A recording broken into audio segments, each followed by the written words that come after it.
Hello everyone. This is your friend from Naruto Audio Fanfics, and we are back once again with a brand new fanfic.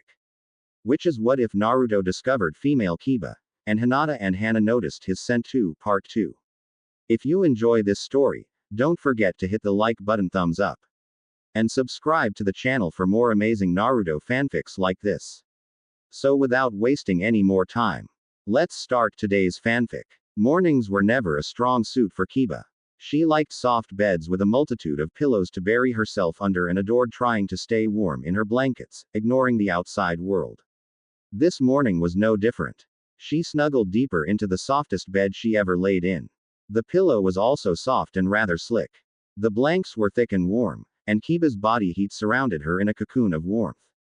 With not a thought in the world, Kiba lets out a deep sigh that sounded more like a groan. She inhaled deeply through her nose. Her bed smelled like Naruto. Her eyes went wide. The events of yesterday flashed into her mind. She had spent hours searching for Naruto, trying desperately to find that oh so familiar scent. It frustrated her to no end that when she actually wanted to smell him that she couldn't. She turned over boulders, she scoured that river for him. She outright refused to believe that Naruto was gone. She had promised herself and whoever might be listening that if she saw him again she would be more honest about how she felt. Not 3 seconds later did she find him walking towards the capital looking rather like he didn't get hit by a giant boulder, nor did it look like he plummeted into a raging river. She told him everything. How she was sorry about what she said, how she actually liked him. Or at least that's what she meant to say. And now she was his sort of kind of maybe girlfriend. Which made Naruto her sort of kind of boyfriend. But now that perverted little midget had decided that it was okay for the two of them to share a bed. She glared at his orange-sleeved arm hard. At least he wasn't trying to grope her again. She attempted to bring her arm up to try and hit him. However, she realized that it was her arm in the sleeve. Oh, Kiba said to no one in particular. She allowed her arm to flop back down onto the bed. For a long moment, she just allowed herself to be glad nobody could see how much of an idiot she was. She rolled over and came face to face with her loyal companion Akamaru. Akamaru sat on the edge of the bed with a knowing look on his face. He let out a small teasing bark at Kiba. I will let Hana neuter you. Mornings were not a strong suit for Kiba. She sat up in bed and looked around the large spacious room that was mostly bed. Hell, the bed was roughly the same size as her room at home. It was rather large and lavish. If she focused she could hear the sound of a rock garden in the background. She licked her lips. They felt rather chapped. Chances are she was about to come down with a cold, having spent most of yesterday and last night looking for Naruto. She was happy that she had found Naruto, so incredibly happy that he wasn't dead. But was she really okay with being his girlfriend? She hated that part of her leapt out and wanted to shout yes 1,000 times and dance frantically. Did she really see Naruto as more than a friend? Yes, he had somehow quickly become her best friend. Well, best human male friend. If she didn't try to stop it, how far would it progress? The door slid open and Hinata walked in, dressed in a formal kimono with just enough makeup on to appear just that extra bit more beautiful, and just the right amount to have males thinking she did not wear makeup. Oh, Kiba, you're awake. Hinata. Kiba questioned. Why was Hinata dressed up so much? Was it time for the party already? It's good you're awake. I was about to wake you to get you ready for Princess Yona's party. It's due to begin soon and we still need to get you fitted. Kiba watched as Hinata practically glided across the floor. Hinata seemed like a natural for those fancy dress kimonos. Kiba just couldn't imagine herself in one of those for very long. Huh, wah? Kiba asked as Hinata, with a surprising amount of strength and forcefulness, pulled her out of bed. During missions, it was often Hinata that woke Kiba up in the morning. Most often by poking her nose, but lately she had been getting more creative. Hinata pushed Kiba out of the door, Akamaru following close behind. They went out into the outdoor hallway with an elegant-looking rock garden to their left. A small waterfall poured into a bamboo shoot which clanged against a rock, the hollow sound it made echoing throughout the area. Kiba was quick to get under her feet as Hinata kept gently guiding her. Where are you taking me? Where's Naruto? Naruto is fine, Hinata said quickly. I'm taking you to the bath because you smell worse than usual and I don't think you want to attend Princess Yona's party smelling that bad. Do you? Kiba snorted. I like how I smell. She currently smelled like Naruto. But she liked how she normally smelled as well. The smell of earth, hard work, and dogs. And your hair is a mess. Kiba ran her hand through her hair. It felt extra greasy and sticky. When she pulled out a whole twig, she agreed that maybe she should take a quick bath.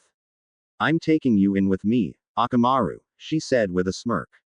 If I have to take a bath, then so do you. The dog whined, stopped, put its tail between his legs and ran. Hey, get back here, Kiba shouted. She tried to chase after her friend, but Hinata's hand on her chest stopped her. Kiba, I'll get Akamaru. You take the bath. Hinata pointed towards the door.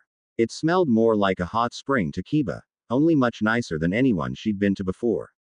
Perks of doing a mission for the princess, she guessed. Okay, fine, but just a quick one, I'm not scrubbing my nails. Hinata rolled her eyes and gave Kiba one more small gentle push towards the door. I'll tell the servants that you're taking a bath now. They'll get your underclothes ready for your kimono. Hinata smiled as Kiba entered the bathing area. Sasuke walked around from the corner, dressed well outside of his comfort zone. He wore a black and white kimono that was strictly an Uchiha design. You know Naruto's still in there, right? Hinata squeaked for a moment. Yes. Are you trying to do something? Sasuke asked with one eyebrow raised. His arms folded across his chest as he gave Hinata the same half glare he gave everybody else. Hinata pushed her fingers together, but kept her smile up. I believe that they should be happy together. Now I should go find the servants and Akamaru. Hinata excused herself. Sasuke could only roll his eyes and wonder where exactly Naruto would end up landing once Kiba found him in there. I really don't think having them see each other is a good idea. 4x. Kiba examined the inside of the bathing area. There were more towels and oils in the undressing area than she knew what to do with. Who on earth wanted to smell like a cherry blossom in the wind? Or even a springtime brook? Those weren't good smells. She pulled off Naruto's jacket and had to stop for a moment. Hinata had just pulled her out of bed and pushed her down a hallway while she was wearing Naruto's jacket. Did Hinata know? Why did Hinata seem so happy and cheerful? Was it all a ruse? Was she just covering up the fact that she felt incredibly betrayed? Her clothing fell away piece by piece. Some of it clung to her skin with sweat-like mixture. Her left arm was caked with mud and she would certainly need new socks by the end of this. Did Naruto tell them all already? He probably barged in the front gate with her sleeping on his back and shouted that they were a couple now. What on earth did that even mean? What did they do now? Did they hold hands? Did they kiss? Kiba rustled her hands through her greasy hair in frustration. She had never had a boyfriend before and now she had one. One that she wasn't sure that she liked. He was just her really good guy friend, right? Would things be the same? Would they be awkward? The just barely warm enough water trickled down her back as she quickly scrubbed away the majority of the dirt. What would her mother say? Hana would probably throw a fit about her having the first boyfriend. Sum, on the other hand, would probably dance and shout, I told you so, at least twice before just ruffling her hair. Her dad, what would her dad think of Naruto? She stood at the edge of the hot spring. A low seam pilfered the area. With her right foot, she tested the waters. It felt warm and pleasant. Like Naruto's jacket. Hell, Naruto in general was just so warm and pleasant. If they were boyfriend and girlfriend now, did that mean they could cuddle so she could leech away his warmth? The idea of cuddling up to Naruto on a cold winter day sent a pleasant tingle up and down Kiba's spine. They'd both be wearing winter clothes, sweats and sweaters, and Naruto would probably have some ridiculous hat that he thought was cool. And they'd sit on the couch wrapped up in a large warm blanket. Naruto needed to get taller first. In her fantasy, he was taller. She hoped that he would end up being taller. He was still growing, right? She didn't want a midget boyfriend. Kiba waded into the far end of the spring and allowed herself to melt down onto one of the stone benches just below the water. The water felt fantastic. Kiba let out a low moan as she rolled her head to the side. She could already feel her muscles relaxing. This hot spring felt unreal, like she was still wrapped up in a warm bed. It was a large open spring with several rocks for sitting and decoration. It was made to look natural while retaining the comforts of an artificial one. The capital was an amazing place. And she was alone in the hot spring. Well, except for Naruto. Kiba snapped to her left. Naruto sat there with a towel on his head, his eyes wide and staring off far into the distance. His face was a bright pinkish red that only served to make his whisker marks stand out all the more. He had his whole bottom lip in his mouth. His body looked tense, like he was bracing himself to be hit at any moment. Naruto? Kiba asked. Her mouth kind of went off on its own. The blonde jumped at the sound and his head snapped towards her. His blue eyes looked everywhere that was visible for a second before he looked away again and brought his hand out of the water. He waved. Kiba sank lower into the water. It felt cold against her face. Her ears felt as though they were in a tundra as the steam cooled them. How did she not see him? How did she not smell him? She always smelled him. Why did he say anything? Did Hinata know? Hinata did this on purpose, didn't she? Why didn't Naruto say anything? How much did he see? She was. That much was certain. She was very. And when she was standing, the water was just at waist height. She had just walked right in front of Naruto, but she didn't walk. She practically strutted in front of him. Did he like it? Wait, no. She did not want to know the answer to that question. This is far too soon. This should not have happened. It needed to unhappen right now. Naruto. Hearing his name repeated, Naruto's head slowly turned towards her. He began to back away slowly. Yeah, he said, opening and closing his mouth with a pop. Get out. Kiba plunged her mouth down into the water after she said that and tried to glare at Naruto.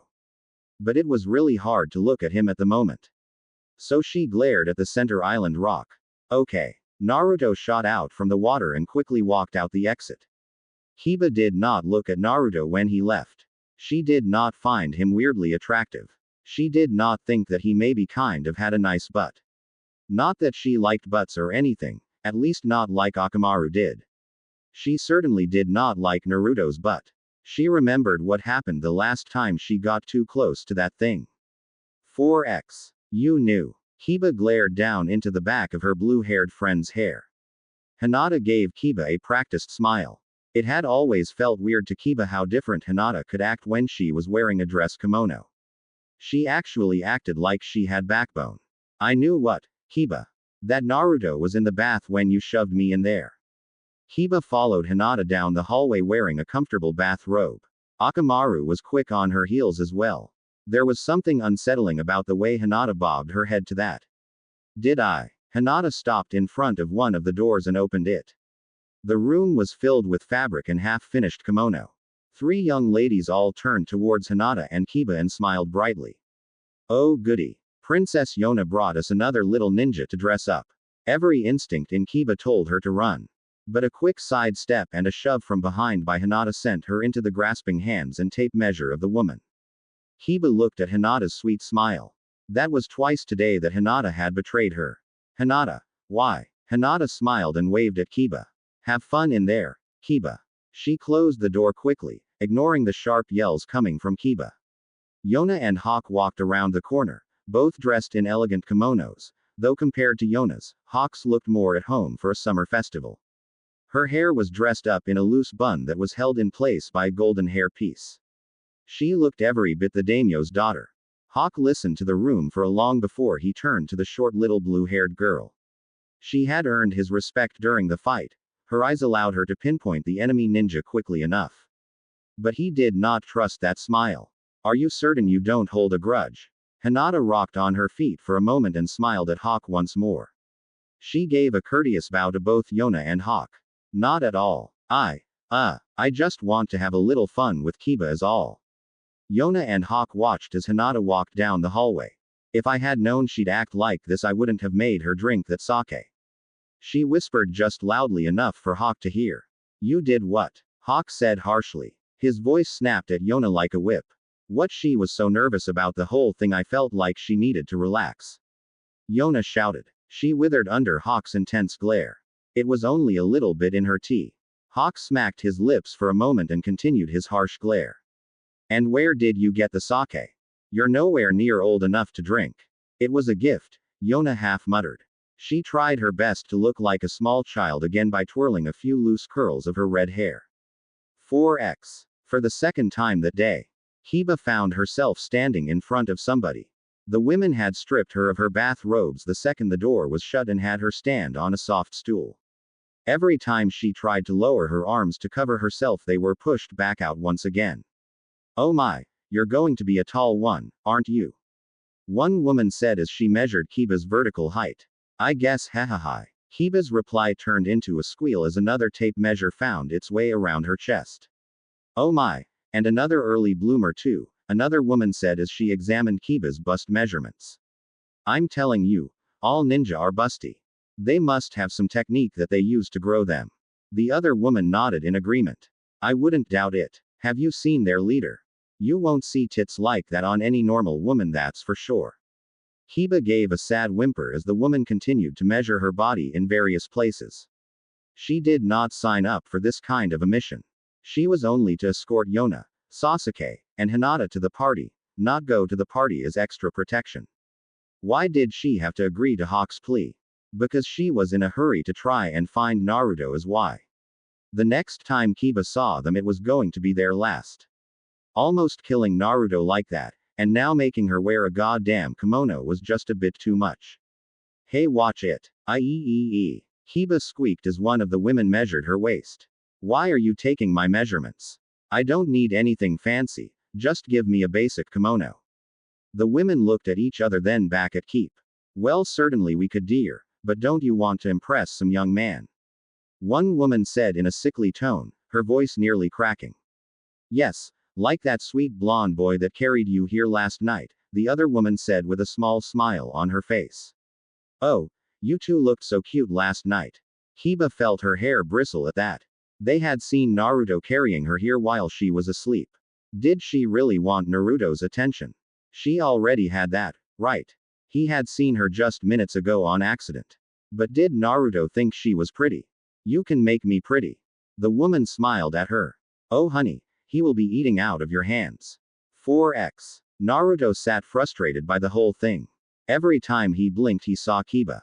He saw her everything. Weeks after he first accidentally grabbed her, he could still kind of feel them, and now, the very image of her bare would likely be burned into his mind for months. He had meant to say something when Kiba first walked in. But, something in his brain shut down. It was his first time seeing a real-life girl. He had seen some in the nudie magazines that he tried to peek into at the shop, but those had nothing on the real thing. The way she moved. He was frustrated because Hawk had just explained what he was supposed to do, which was absolutely nothing, if nothing happened. He and Kiba were expected to just act like normal guests and be ready in case the enemy ninja appeared during the party. "I still don't get it. Why do you think the daimyo's wife is trying to kill you? Isn't she your mom?" Naruto asked in confusion. Truth be told, he was only half paying attention to Hawk talking. Yona huffed. "Please. As if I could be related to that woman."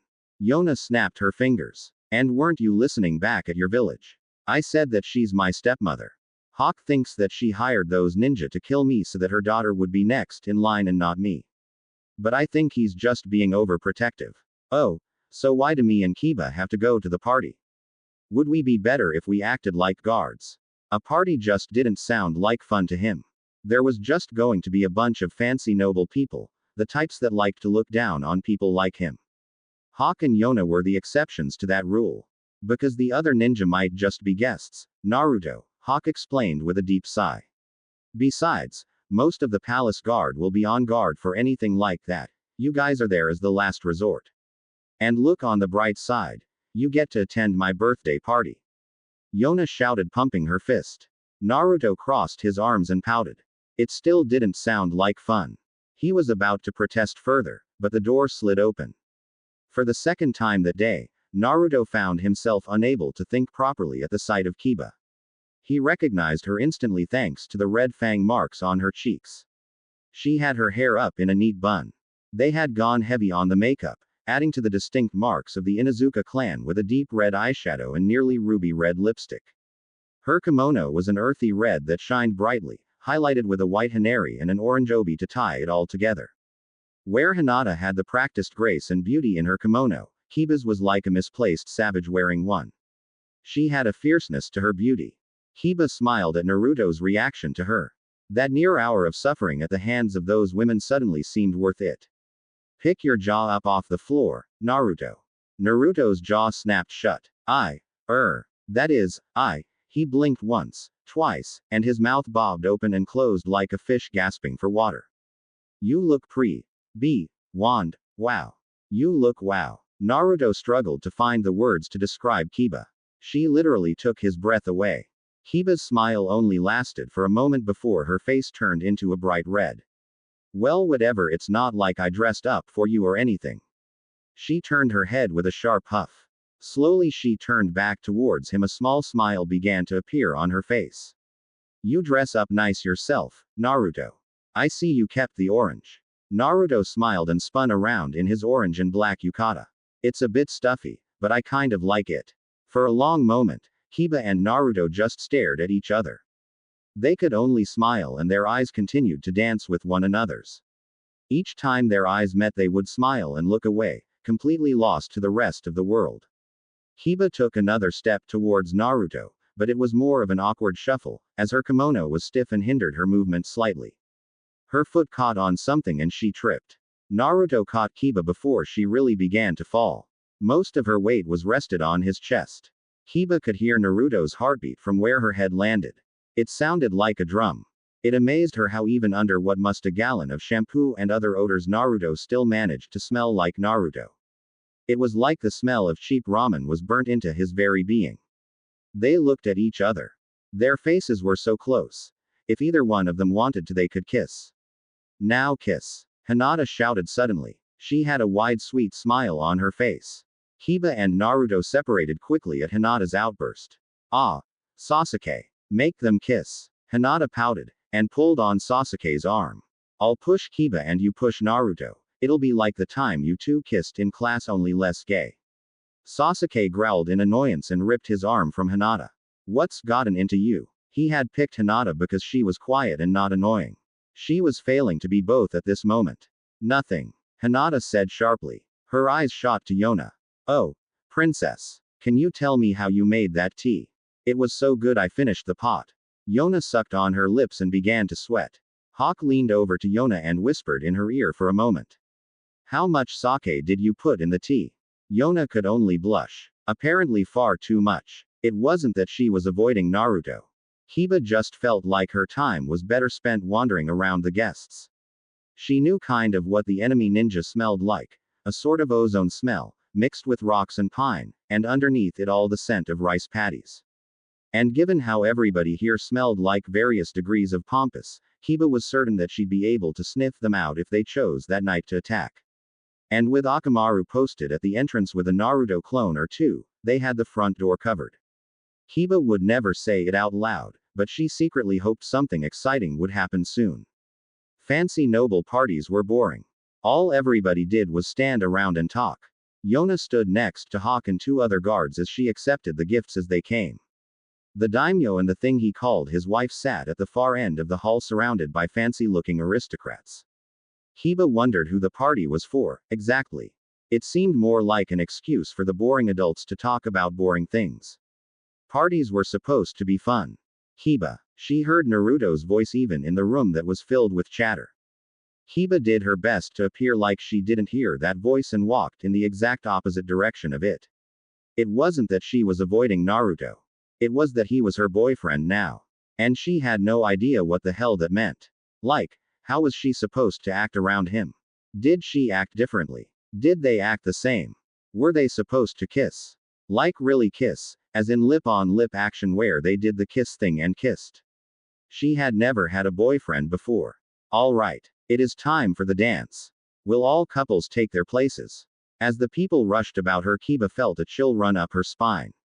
Couples. Dance. That meant her and Naruto, right? Kiba. His voice echoed from behind her. Directly behind her. Did she want to dance with Naruto? Yeah, that kind of sounded like fun. It sounded like a lot of fun actually.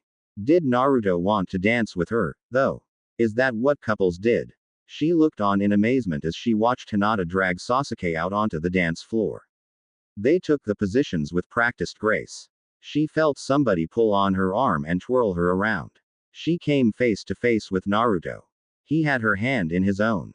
What gives? Why were you avoiding me? Kiba turned her head and scoffed out of her nose. I wasn't avoiding you. It was true. She totally wasn't avoiding Naruto. I was just trying to do the mission and trying to sniff out the enemy ninja. It was technically true. But there was a certain redundancy to the task, as there were several Konoha Junin already assigned to protect the daimyo. Among them were members of the Hyuga clan and other Inuzuka. And then there was Senju Mundok, grandson of the second Hokage and head of the daimyo's security force. She and Naruto were there as the backup of the backup. Naruto only grinned at her. Yeah, but Hawk told us to act like we're guests to the party too. He raised her hand towards his face. So wanna dance? He kissed her hand. From her knuckle, a wildfire radiated outwards that caused every single one of her hairs to stand straight up. A slight shiver followed afterward as each hair fell back down. Her cheeks felt like warm honey had been dripped onto them and her ears were hot. Her mouth said, "Dumbass." But her head bobbed yes. Kiba found herself spun onto the dance floor with Naruto close behind. They were on the dance floor surrounded by other couples, all of them either noble or wealthy merchants.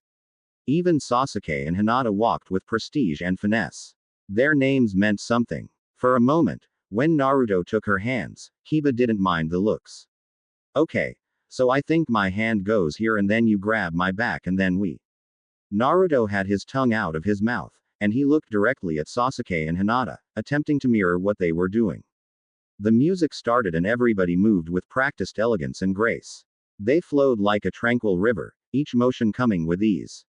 Naruto and Kiba were two drowning birds in that river. They moved with all the grace of a drunken penguin. Kiba became aware of the eyes on her the fourth time she stepped on Naruto's foot. Somebody giggled when he let out a small ow. She became embarrassed the sixth time Naruto stepped on her foot. They were out of place. Some wild child that was raised by wolves from the hills and some no-name street urchin punk did not belong in the middle of the capital dancing in front of the daimyo. They had no prestige. The Inuzuka were respected, certainly, but they weren't known for their courtly manners. And Naruto. Having him guide her was the blind leading the blind. Everybody was watching them make a fool out of themselves.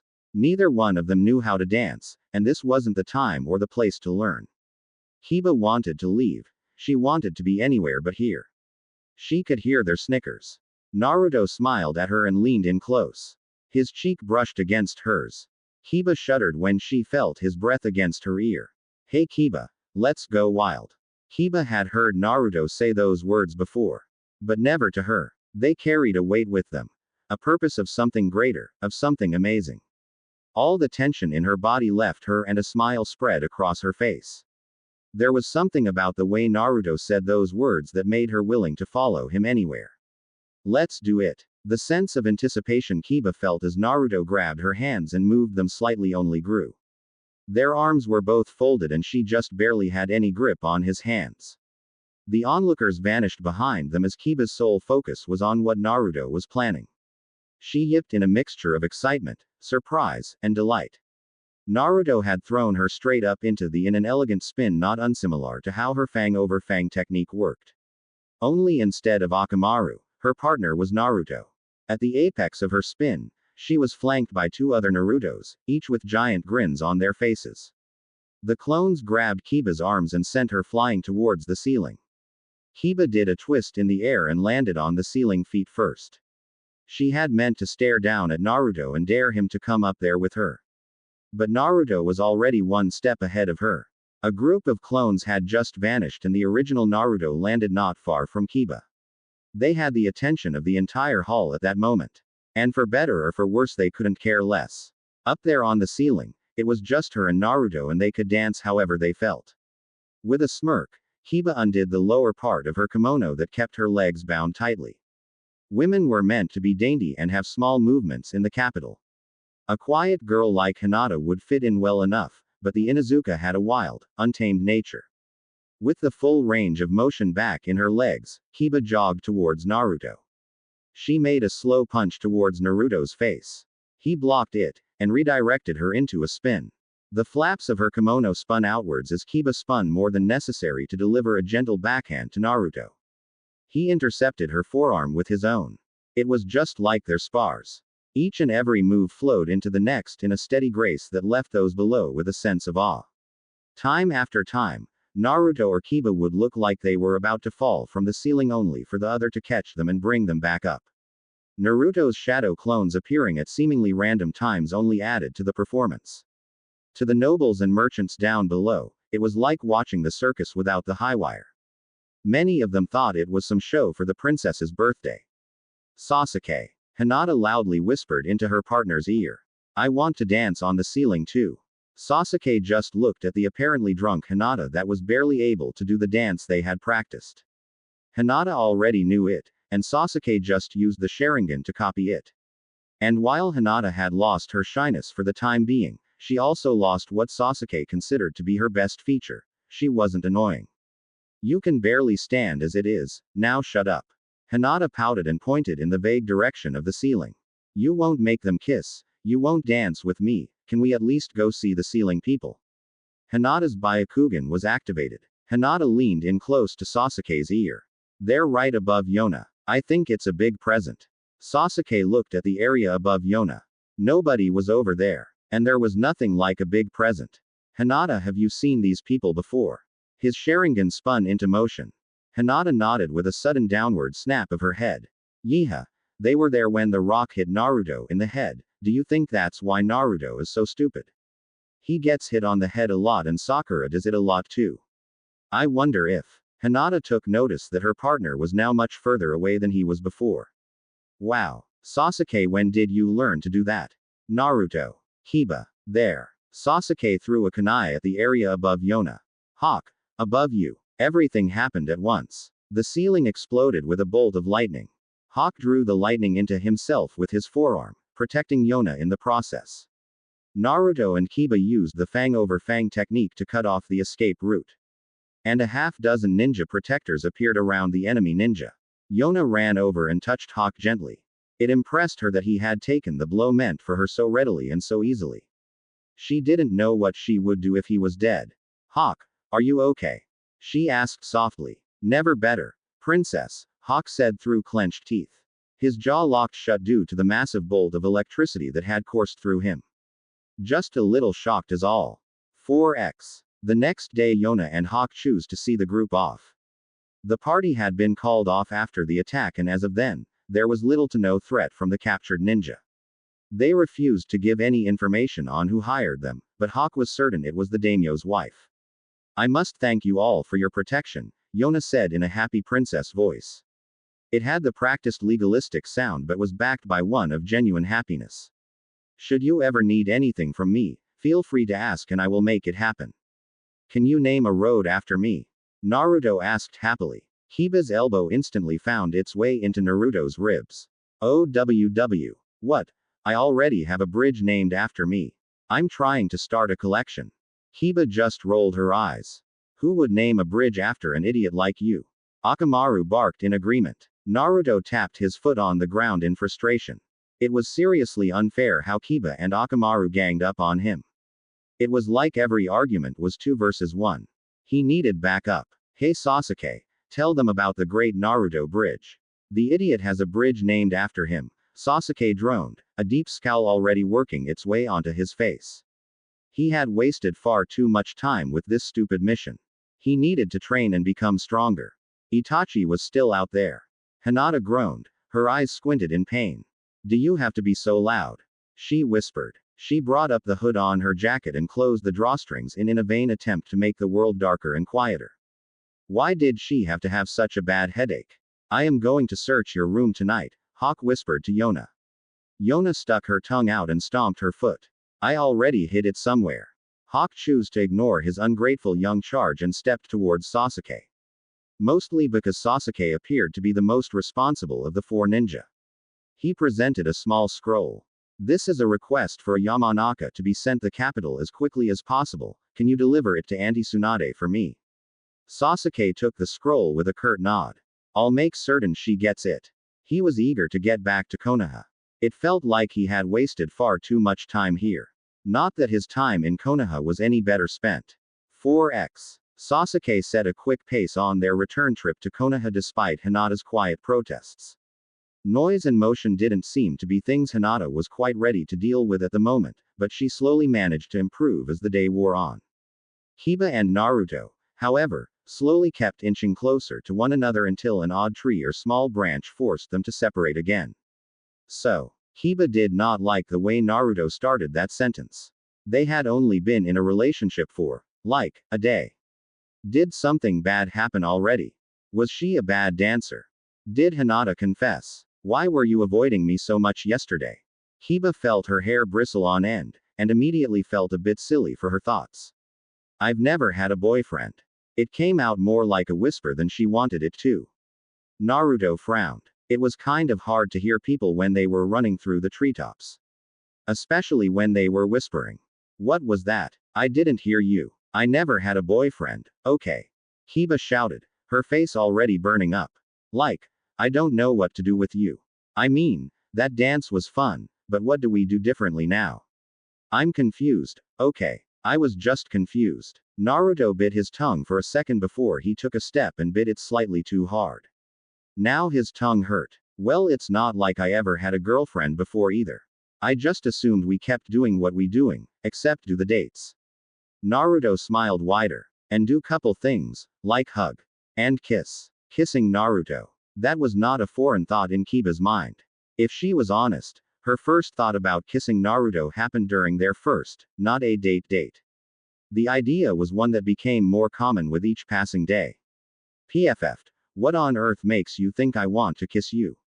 Naruto frowned for a second, before a smart grin appeared on his face. With a quick step towards Kiba, he intercepted her midair and placed a small, light peck on her cheek. He was rewarded with a yelp from Kiba. It sounded like music to his ears. That, and he kissed Kiba. Sure. It was just a quick peck on the cheek, but still. Kiba turned and tried to look angry at Naruto, but she could only muster a smile. Like the kiss on her knuckle, this kiss left a lasting effect on her. It wasn't a bad feeling. It was like getting her back to pop first thing in the morning. You idiot, why'd you do that? Her volume died down as she spoke. Well, it was fun, Naruto explained with a wide grin that only seemed to make Kiba even more flustered. And besides, I think that's what boyfriends do. Well, what do girlfriends do? Kiba asked. It felt so weird to ask that to Naruto of all people. Naruto just gave her a full shoulder shrug. Kiss back, I think. The long silence that followed that statement unsettled Naruto. He kept stealing glances at Kiba to make sure she was okay, but her face kept contorting from angry to happy, to embarrassed, to something that looked like constipation. Finally, she spoke. When I found you on the road, you said we'd go on a date when we got back. She trailed off, doing her absolute best not to look at him in the slightest. Yeah, did you want to go tomorrow? Oh, or better, tonight? Naruto asked excitedly. He could go for Ikiruka ramen right now. And he could definitely spend time with his brand new girlfriend. Kiba was his girlfriend. Those 4 words had quickly become his mantra. Tomorrow, Kiba said with a small smile. It'll be kind of late when we get back. Truth be told, she wanted just a bit more time to be mentally prepared for the date. And I don't want to just eat Ichirakus with you and then have you take me to some secret spot like on top of the Hokage monument to watch the stars. What's wrong with that? Naruto frowned. That was exactly the idea he came up with if Kiba wanted to go on one as soon as they got back. Kiba gasped at Naruto. You dumbass. That was totally your plan, wasn't it? No. Naruto shouted back. Kiba could only grin at him. Ha. I knew it. Well, what's wrong with looking at the stars from the Hokage's head anyways? Naruto took a page from Kiba's book and turned with a huff. It seemed like a romantic thing that a girl would like. Stargazing sucks in Konoha. If you want to see the stars, we need to go camping or something. Kiba gave a small sigh. One of the few memories she had of her father was during a camping trip. Everything seemed so happy at the time. She knew exactly 2 constellations because of that trip. The fang that ancient Inuzuka believed was important, courtesy from her mother. And one that kinda looked like a sock if you squinted, courtesy of her father. Naruto continued to pout about having been called out. It still seemed like a fun idea to him. Wait, did Kiba say, we, just now? Did she want to go camping with him? He felt something wet press against his cheek. He saw Kiba back away with a smile on her face. We'll think of something fun tomorrow, okay? Naruto brought his hand up to where Kiba had just pecked him on his cheek. Having a girlfriend so far was pretty awesome. It was a shame that their date would have to be cancelled tomorrow. Those few all-Sunday training sessions with Naruto had paid off in dividends, but it seemed like it was almost not enough in the end. The corpses of Sakin and Ukin lay mutilated at her feet. She was fairly certain a laceration like that was fatal. But she was at the end of what she could do. Her and Akamaru were drained of chakra completely, and the side effects of taking those food pills would leave her drained for longer than usual. They really needed to find a better way to make those things. She sniffed the air. Naruto's scent was easy to find. She was mad at him. Her stupid bastard of a boyfriend made a promise of a lifetime to Sakura while she was standing right behind him. Yeah, sure, it was important to bring back Sasuke. But still, her blonde idiot had made a promise of a lifetime to the girl he had a crush on for years right in front of her. It was bad enough that their date was cancelled, but now she was jealous of Sakura. She knew she was being silly, but still, she wanted to slap that pink-haired hussy. Akamaru barked. He limped on one of his legs and there was a new tear in his left ear. Still, drained and injured, the dog stood tall, ready to go forward. Kiba smiled at her faithful companion. She took another sniff of air, honing in on the direction. She smelled Sasuke as well. When they caught up to that bastard, she was going to tie every single dog in Konoha up to his toes and have Tsunade throw a stake. Let's go get our idiot. Akamaru barked in affirmation, then yelped when he tried to leap to his feet and follow after her. He couldn't move fast with a limp leg like that. Kiba scooped him up and followed Naruto's scent as fast as she could. The weather was taking a turn for the worse. She could smell the rain.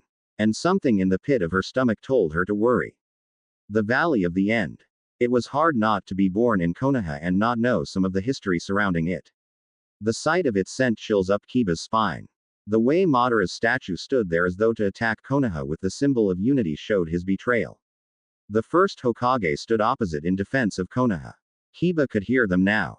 They were fighting. The scent of Naruto was all over the place, and Sasuke's intermingled with his. Ozone and ash complemented the scent of the two like a horrible spice. 1,000 chirping birds echoed from the valley down below. Kiba ran towards the edge of the cliff and looked down towards the valley below. They were like ants, but she could still see it. The bright light of Sasuke's technique. The way he sped towards Naruto. The way Sasuke's hand pierced Naruto's chest. The armor plates she put in his jacket did absolutely nothing. Kiba felt lightheaded. Her stomach twisted over onto itself twice, and she couldn't focus. Everything faded to a painful white. The only thing she could see was the way Naruto fell backward, a visible hole in his chest. Right where his heart was. Her own heart stuttered in panic. Her legs felt twice as weak as they had been on the run there. Her muscles didn't scream in agony. They simply stopped. She could feel herself breath deeply. Naruto was dead. Naruto. She didn't know why she yelled. It was a pathetic attempt to get him to come back to life as though removing all breath from her would somehow restore Naruto. Akamaru joined in with a deep howl of his own. Fresh tears poured down from her eyes. It scared her how much it hurt. She looked back down at the river. She needed to get down there. Needed to get to him, to make certain that he wasn't dead. He couldn't be dead, right? It was Naruto. He still had so much to do. He needed to take her out on a date. He needed to tell her that she was pretty. He needed to find her father. He needed to tell Sakura to shut up. He needed to become Hokage. He needed to eat dinner with her family. He needed to be alive. She needed him to be alive. She didn't even think when she started to climb down the cliffside. She was out of chakra. Her limbs felt numb. But still, she had to get to him. She took one last look down below. The water glowed red. She watched as Naruto slowly rose from the water. The tears renewed themselves again. Naruto was alive. She had to get down to him. She had to help him. An explosion of power caused her to stop. Akamaru struggled to get away from her like a mad animal. Kiba could feel it too, the animalistic desire to run away. She watched in horror as a thin red veil of chakra surrounded Naruto. The hole in his jacket was still there. But she could see the back of his shoulder. Then he roared. It was a bestial thing of animalist fury. To Kiba, it sounded like he was in pain. Naruto, she whispered to herself. She wasn't certain if she should be happy or afraid at the moment. Her hand moved down as she continued to climb down the cliffside. She ignored the need to run away. Her heart was telling her to go to him. Inch by inch she focused on descending along the cliff side. Her arms and legs screamed at her with every motion. Her whole body was resisting, screaming at her to run away as she moved. The battle raged on around her. She could hear the sounds of fist meeting flesh. The roar of Sasuke's fire jutsu. The countless puffs of Naruto's clones. She felt the impact as one of them slammed into the side of the valley, sending rocks flying out into the river below. She heard them shouting. Naruto was winning. What would you know about it? Sasuke's voice echoed throughout the valley. You never had a family in the first place. Kiba had to stop and stare as the two began to fight again. Sasuke was winning now, countering every strike Naruto sent his way. She had always thought that the Kekkei Genkai were powerful. The Sharingan was no exception. She watched as Naruto started to fight a losing battle. Sasuke deflected clone after clone, moving with such fluidity that it seemed like he knew Naruto's every move. Then he was lifted into the air as a snake-like coil of Naruto's chakra whipped him around and slammed him into the far side of the valley once more. The entire area shook. Kiba stared for a moment, finally on a relatively safe piece of the cliff. She hoped that Naruto had won, that attack had finally put Sasuke down. The entire sky seemed to darken as the light from Sasuke's fire ignited the chain of Naruto's chakra. It's too late now, Naruto. She watched as the two figures fell to the ground. Sasuke held tight onto Naruto's body. Naruto landed head first onto the rocky shore. For the second time that day Kiba saw Naruto die. There was no way he could have survived that attack. Naruto's body fell to the water, lifeless and still. It floated there, motionless. She watched it carefully. Please, no, she whimpered out. To have her hopes crushed again, it was almost too much. There it was. That energy again. It felt stronger than before. Her eyes, already glued to the corpse of Naruto, watched as the red glowing chakra took form. It was a foul thing. Akamaru thrashed wildly. Any sense her companion had was overridden by his need to run away. She was finally at the base when they clashed again. Much to her surprise, Naruto appeared to be winning again. She wanted to fight. But even at full strength, this was too much. Naruto attacked Sasuke, thick red chakra swirling wildly about him like a maelstrom. Naruto! She shouted, but it was in vain. Naruto couldn't hear her. For a second, it seemed like Naruto was going to win. Sasuke was powerless against whatever Naruto had turned into. But then Sasuke changed too. He grew giant hand-like wings and was able to fight Naruto back. That chirping sound echoed throughout the valley once again. Kiba could only watch as the two clashed once more at the base of the waterfall. The impact was large enough that it caused the waterfall to flow upwards, seeming to defy gravity. It was so powerful, so immense, she had to brace herself against the shock wave that exploded outwards like some sort of volcanic reaction. How were these two genin? In a brilliant flash of light, everything stopped. Time stood still, and it seemed like the entire forest held its breath. The dust settled, and Sasuke stood over Naruto. Kiba ran towards them. She didn't have any kunai, so she grabbed a rock off the ground and threw it at Sasuke. Get thee away from him. Sasuke stood and looked at her. His expression of absolute discontent left little room for debate. If you want to leave so bad, then just go, you piece of shit. She shouted, and threw another rock.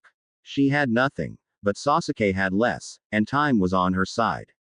The rain had started. Sasuke backed away, turning away from Konoha, towards Orochimaru. But he hesitated, and stopped for just a moment. Kiba glared at him. You were wrong, you know. Naruto does have a family. Her mouth was moving without thinking. He had you. He had all of Team 7. He had me and my family. And now you took that away from us. If I ever see you again, I will kill you. Sasuke was already moving again. Kiba turned back to Naruto.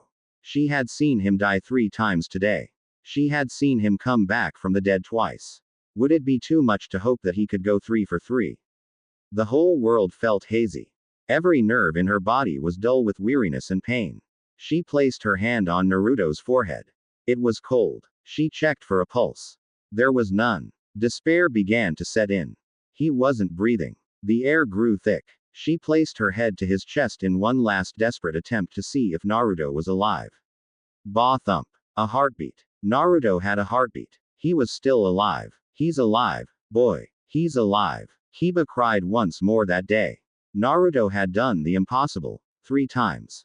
Each time she thought he was dead, he came right back up. Akamaru barked in agreement, his tail wagged wildly against her stomach. Yeah, I guess he's too stupid to die, Kiba sighed with a smile. For a second she sat there in the rain, just enjoying the fact that Naruto was still alive. Let's get him back to Konoha. She carried him 30 feet until she realized that she had no way out of the valley. It was fortunate that Kakashi showed up shortly after. 4x. Kiba stared at the white ceiling of the hospital. Her entire body felt sore. Still, mostly out of stubbornness, she forced herself up. Whoa there, shorty. Where do you think you're going? Hana's voice echoed throughout the room. She stood in the corner, hovering over a small bed where Akamaru laid. You pushed him really hard, you know. Kiba sighed. To be fair, Akamaru wanted to go after Naruto as much as she did. Is he going to be okay then? Akamaru barked on his own before Hana could speak. Hana gave Akamaru a quick bop on the nose. You're both lucky idiots. You overdid it on the soldier pills, but yeah, after a few days rest you'll both be back on your paws. Kiba smiled. Still, she had to go check on Naruto. He was barely breathing before she allowed the medical ninja to take her. She winced in pain as she pulled the covers off of her body. Her ribs in particular hurt. Whoa, where do you think you're going? Hana barked at her. You're not in bad shape, but you shouldn't overdo it. Kiba ignored her sister's warning and placed her feet on the ground. She was barefoot and the ground felt cold on her feet. I'm going to go see Naruto. Hana's frown turned into a wicked grin. Oh, going to visit your boyfriend, are you? It was hard to fight the smile that was growing on her face. Kiba had refrained from telling her family that Naruto was her boyfriend, not out of any real shame, but because she was waiting for a moment like this. Yes, I am jealous. There was something so satisfying about taking the wind out of Hana's sails, and the way her sister's face twisted from confusion to rage to an odd happiness and back to a sense of confusion. Wait, what? Really? Hana asked, confused. Kiba shrugged. Oddly enough, getting some payback against her sister made things hurt less. Yep, we became official last mission. She didn't feel the need to go into much more detail than that. Hana's stunned silence lasted just long enough for Kiba to get out the door before it morphed into jealous frustration. Just wait until I tell Mom. She'll bake a cake. Kiba shouted back at her sister and stuck out her tongue. The hospital never had a pleasant smell. It smelled like medicine, old people, and death. It was a place that Kiba never wanted to be in. But it was easy to find the faint tendrils of Naruto's scent. She had come to enjoy his smell. It was like a pleasant summer day spent lying in the shade. She followed the scent and was led to Naruto's room. The door was open, and after a moment Kiba realized there were other scents in the room too. She recognized a few instantly. The lavender scent of Hinata, the booze and cinnamon of Tsunade, the stupid shampoo that Sakura used. Wait, didn't Kakashi's dog Pakun smell the same? Kiba smiled a bit at her future ammunition against Sakura, just in case she got any ideas about Naruto. Don't worry, Sakura. I made a promise, Naruto's voice echoed from the hallway. I'll definitely bring Sasuke back. Kiba whirled into the room. Naruto's bandaged form did nothing to quell the spark of anger that grew inside of her, nor did Sakura's tears. The hell you are, she barked, slamming her hand against the wall. Both Naruto and Sakura jumped a bit at the sudden noise. What? Of course I am, Kiba. Just like I'm going to bring back your dad. Naruto smiled a wide smile. But Kiba wouldn't have any of it. I was there, you idiot. Her voice was low, like the rumbling of a faraway storm. Naruto's smile fell. Oh, he thought he had heard Kiba. But he wasn't sure if he had just been hearing things. In a way, it made him happy that she came for him. And even now, With the way she was bandaged up and her lack of clothes all showed that she cared. But the look on her face was not something Naruto could ever be happy about, not when it was directed at him. 3 times, Kiba said in a normal volume.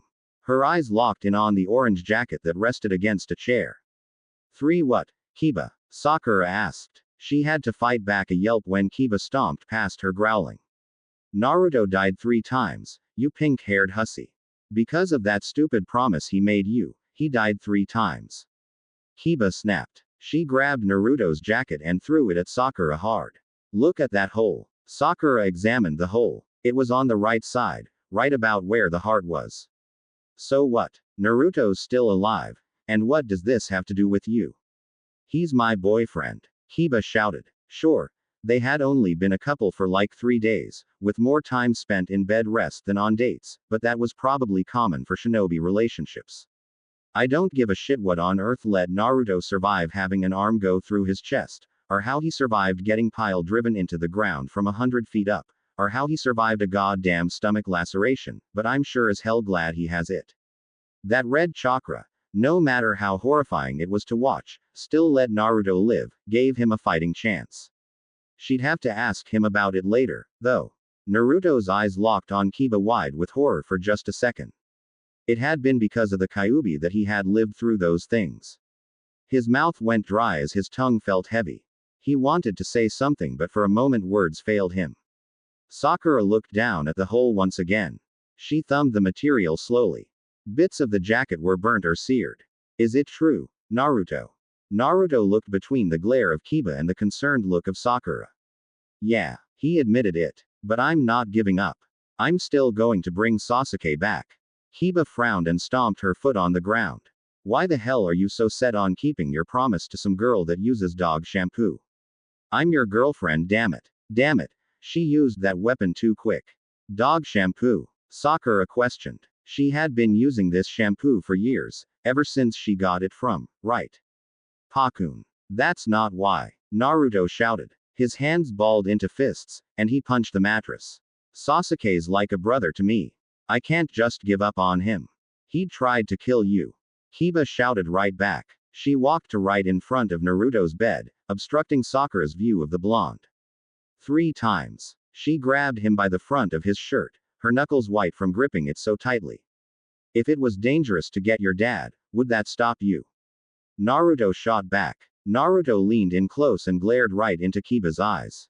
Kiba's fist stopped shaking. Naruto was right. If it meant getting her father back, her entire family would charge headfirst into danger.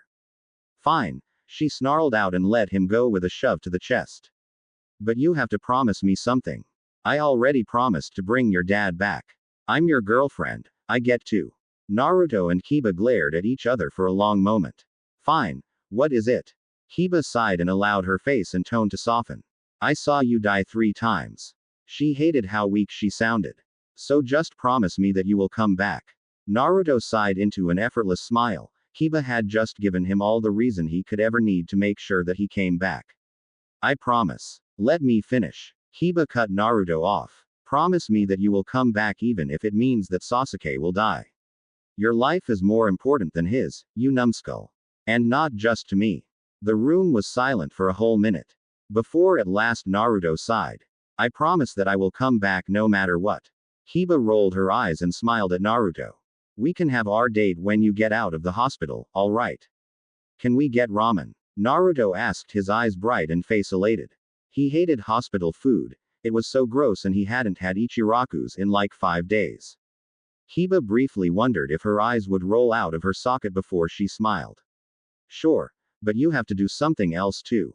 Naruto smiled widely at her. Believe it. Sakura stood there looking at not only the weirdest couple she had ever seen, but also the first official couple of her classmates. She always felt like it would be her and Sasuke that would become official first. Part of her felt slightly jealous that Kiba was stealing away her teammate, which was absurd. There was no way she would ever like Naruto in a romantic sense. 4x. Kiba glared at Naruto's bag. He was finally out of the hospital, and now she had about 2 hours with him before he was going to leave for 3 years. She wasn't stupid. She knew that Jiraiya of the Sannin was strong and was a good teacher for Naruto. But couldn't they have waited a couple extra days? Even with Kiba visiting Naruto in the hospital for hours each day, it still felt like they hadn't had the time to do anything with their relationship. It wasn't like she wanted to kiss him or anything. Still, she tried to enjoy the last little bit of time that she had with him. 3 years just seemed like such a long time. What would happen to them? Would they stay the same? Would they still want to be boyfriend and girlfriend after 3 years? It just didn't seem fair. She couldn't even call this a date because Iruka was here as well. At least he offered to pay for their ramen. Say, Iruka-sensei. Kiba asked dryly. It was about time she got some answers.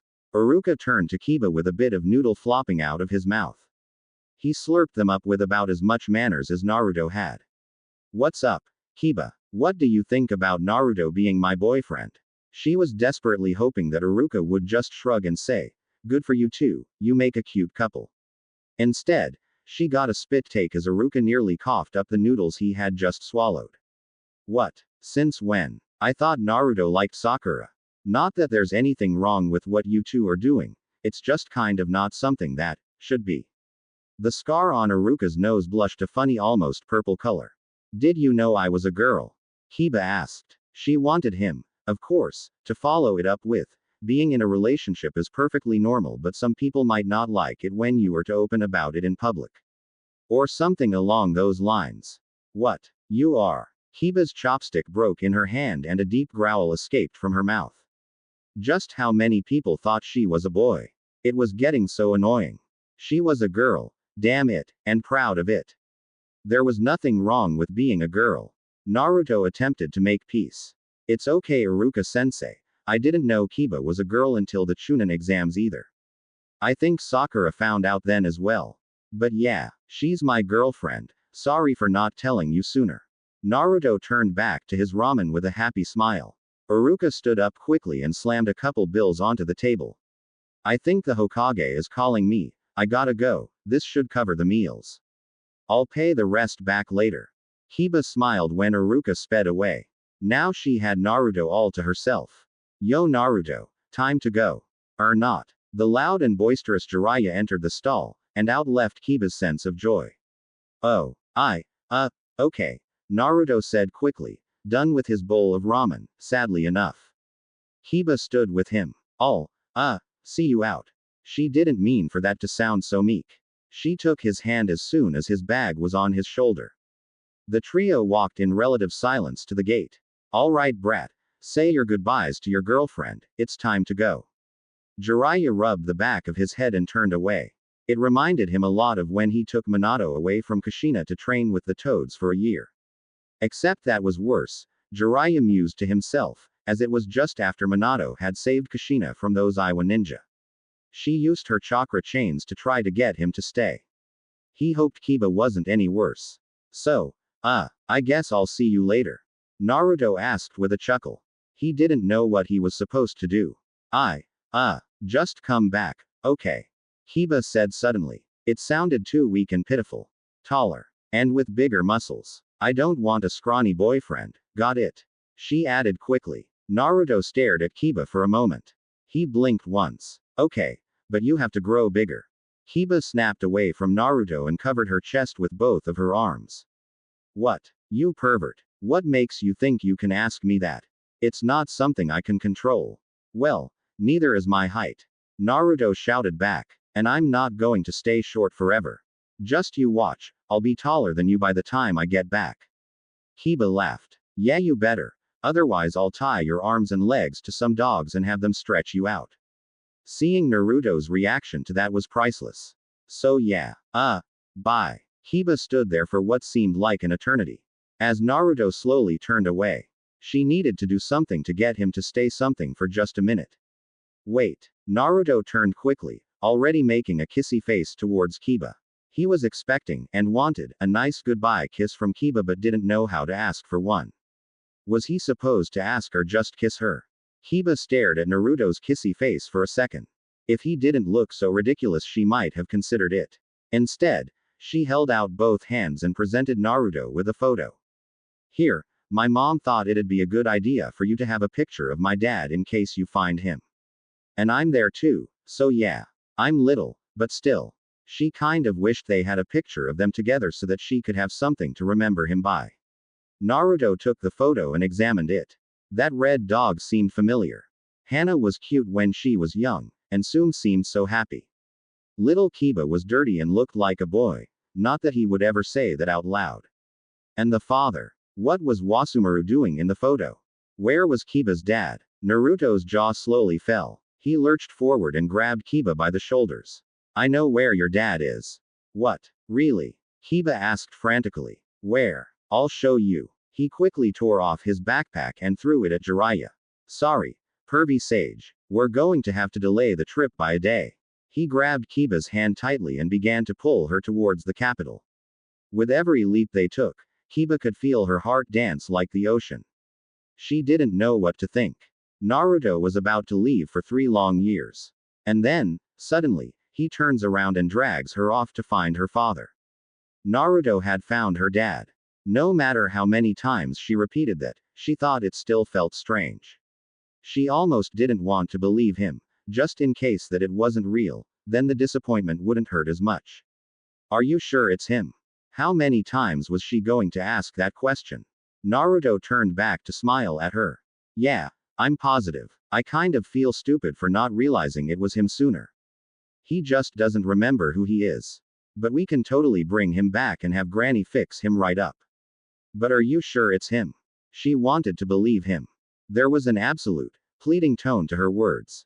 Kiba wanted nothing more than for Naruto to be telling the truth, that he did find her father, that it was some weird twist of fate that him being knocked into the river that day was a blessing in disguise.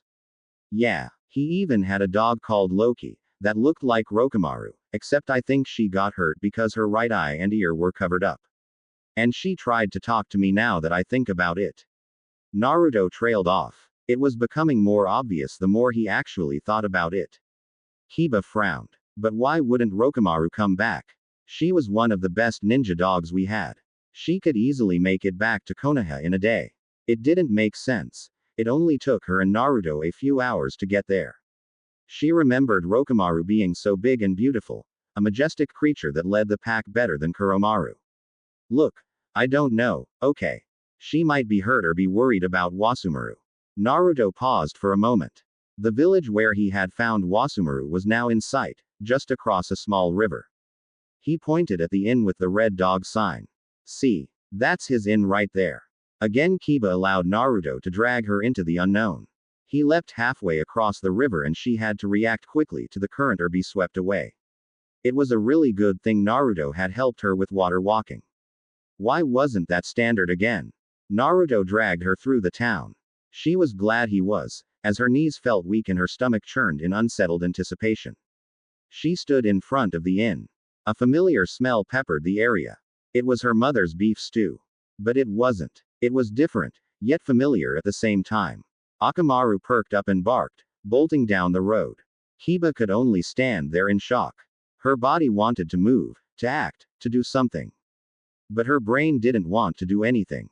It smelled so much like her mom's cooking. Naruto let go of her hand and gripped both of her shoulders tightly for a second. He was giddy. He liked happy surprises, and he always wished that he would be able to find his own parents one day. But helping Kiba find hers was the next best thing. I'll go get him. You wait here, okay? Kiba nodded and watched Naruto run inside. Her heart was bouncing around inside of her chest like it was using the fang over fang jutsu. She knew that she should follow Naruto inside the building, but her legs just couldn't move. It took all of her strength to stand upright. A duo of barks demanded her attention. Akamaru bolted towards her, his tail wagging fast enough that it nearly threatened to knock him off balance twice. But behind him was an old red dog that bounded towards her like a puppy would, even with the baskets she had strapped to her. A lump formed in her throat. It was thick and made it hard to breathe. Tears swelled in her eyes and she could feel the corners of her mouth twitch upward. Through sheer force of will, Kiba spoke but a single word.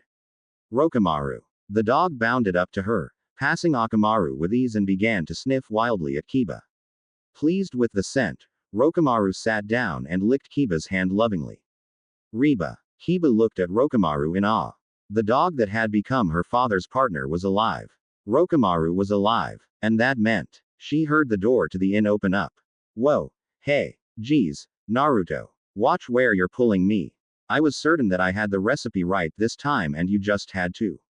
Wasumaru stopped in his tracks as he looked forward to the girl that stood beside Loki. Mess it up. He finished, so that his brain could completely comprehend the sight before him. Tears flowed freely from Kiba's face when she saw him. It was him. It was her father. Her father was alive and Naruto had found him. There was no doubt about it. Everything about this man that Naruto had dragged in front of her was her father. From the way he stood with that stupid smile on his face, to the way his shirt was tucked in on the left side and somehow untucked on the right side.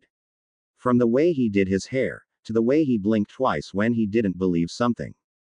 Kiba did the only thing she could think of doing. She waved. Hi, Dad. A sudden pain ran through Wasumaru's head.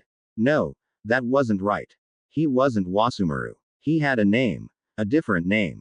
The pain became sharper for a moment and then so did the name, crisp and clear. He was Taro. He was from Konoha. He was a ninja. No, there was something more than that. He was a husband. He had a wife. He was a father. He had a daughter. No, he had 2 daughters. And one stood right in front of him. There was no thought behind the motion, his body simply moved. He brought his daughter into a tight hug. Tears washed down his face in unashamed joy when his daughter returned the hug. They gripped each other tightly, and he could feel her shaking as she cried into his shoulder. There was so much he didn't understand. How long had he been gone? There was so much of Wasumaru there, but still, more of Wasumaru was him. It's you. It's really you. He needed to see her face. How long had he been gone? How much time had he been Wasumaru? He pulled her out of the hug and kept a firm grip on her shoulders. She was crying and her face was red. But that smile showed that years of sadness had finally been turned into happiness. Oh, Hana, my beautiful daughter. Kiba gave a small sob of a laugh. At the very least, he was certainly her father. Wrong daughter. Dad. Taro blinked twice and stared at her daughter once more. She was right. She wasn't Hana. Hana had a sharper nose and her eyes were a different color. But that would mean, no, you're my little key banana. Naruto snorted at the nickname. It felt weird being so happy for another person. Even the slight twinge of jealousy that it wasn't his parents that he found was nothing compared to how happy he was for Kiba and her dad. And, as a bonus, he now had the best nickname to call Kiba ever. Kiba choked back a sob at her father's ridiculous nickname. Yeah, Dad, it's me, Key Banana. What? No, but look at you. You're a teenager now, and you look just as beautiful as your sister did when I left. Taro's mind jumbled as it tried to put everything together. It didn't make sense. When he left, before he was Wasumaru, Hana was just 2 years into the academy, and now his little Kiba was a fully fledged ninja. How long was I gone? She couldn't take it anymore. With a lunge, Kiba nearly knocked Taro to the ground as she hugged him again. Her cheeks were starting to hurt from how much she was smiling. Her father was alive. Way too long, Dad. Way too long. I'm so late for dinner, your mother is going to kill me. He rocked her slowly back and forth, rubbing large circles into the small of his daughter's back. That little girl of his that liked to play in the dirt and run with the boys was now a grown-up. He had missed so much. You better not have a boyfriend. Kiba gave out another laugh and inhaled sharply through her nose, causing it to gurgle with mucus for a second. About that. What? No, you do. Assume no. Taro pushed his daughter away from him to look her in the face. He looked at her as only a father could, and understood everything. Well, you're going to have to break up with him so you can be my little girl for a few more years. Hey, Naruto shouted and stomped his feet. We've only been boyfriend and girlfriend for a couple days. Taro's head snapped towards Naruto. Then he turned back towards Kiba. She nodded. He turned back towards Naruto.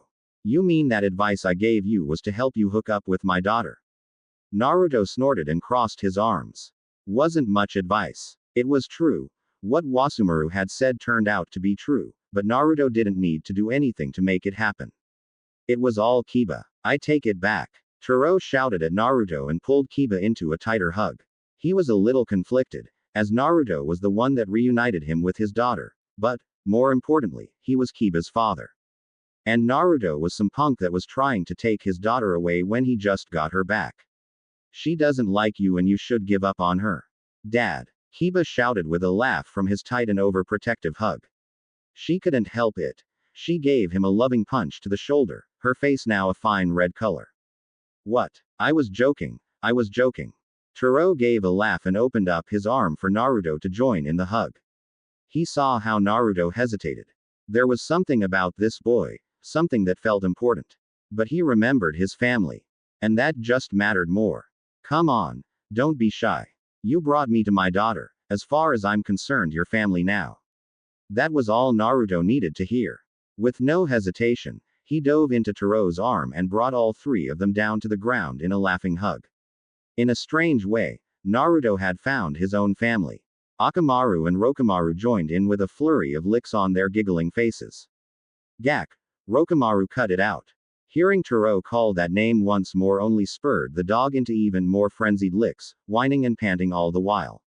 Naruto was the first one off the ground, a large watery smile on his face, and wasted no time in helping Kiba up off the ground. He was awarded with his own personal hug from Kiba. She squeezed him tight enough that he had a difficult time moving his arms and felt the air in his lungs forced out. Thank you, thank you, thank you, Kiba said each word faster and quieter than the last. This was the day, this was the moment that Kiba would always look back on as the day she fell in love with Naruto. Even if she didn't know it at the moment. With both the mental and physical ability to speak stripped from him, Naruto could only return the hug and began to sway Kiba back and forth for a moment. Alright, that's enough. Taro jumped up and tried to wedge his hands between the two. Kiba shot away from Naruto. The smile never faded from her face, even as it turned red. Naruto just smiled like a maniac and scratched the back of his head. So, which way is home? Home. It felt weird to say that word again. He never considered his home.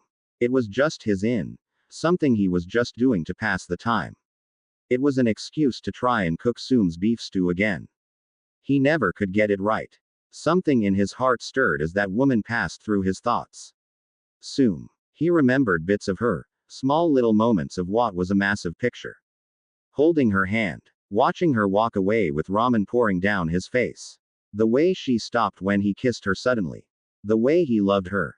He needed to see her too, to apologize for being gone for years. And Hana. She must be a woman now. Wait a second. Does Hana have a boyfriend?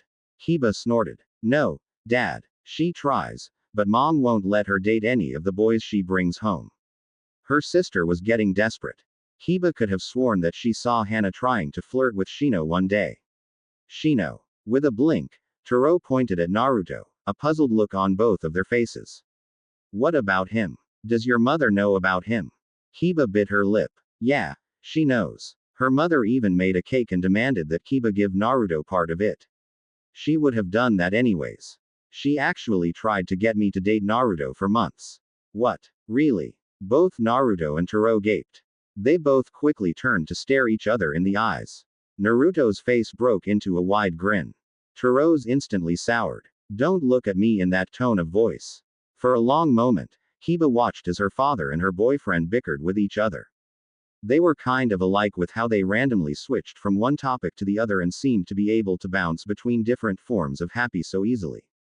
A chill went up to her spine. She didn't have daddy issues, did she? Okay. We should get home before more freakouts happen. Naruto smiled at Kiba, and with both arms he pointed towards Taro. I found your dad. Your mom is going to freak out even if we're on time. Taro gave a sad chuckle. He looked down at the blonde with the kind of pity only a married man could give. I don't remember exactly why, but I think my wife would freak out more if we missed dinner. Do we have a way to get to Konoha quickly? Run. Naruto asked sarcastically. Kiba walked over to Naruto and gave him a small boop on the nose. Can't you summon a frog to give us a ride? It's a toad. Naruto responded absent-mindedly. Crap, he was starting to sound like Jiraiya now.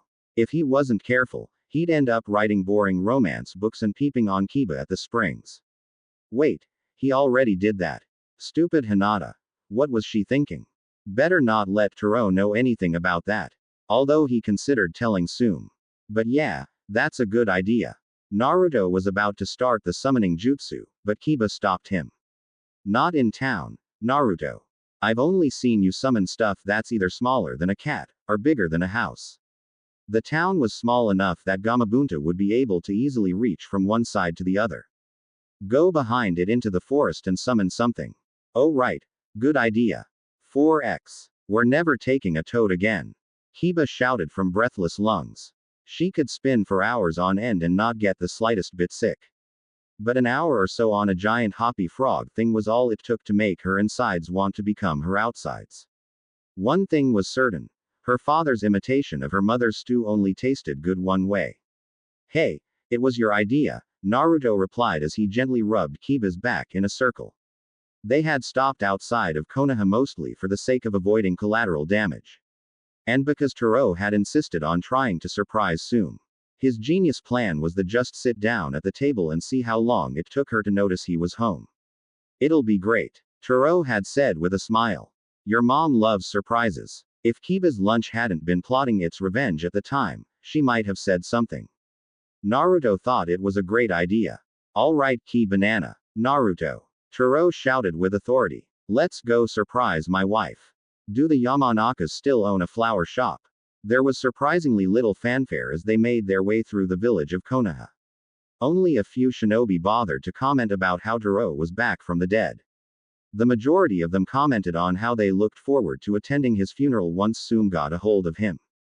Taro stared at the gate that marked the entrance to the Inuzuka compound. It was odd that he didn't remember anything about this gate. He did, however, remember the feeling he associated with them.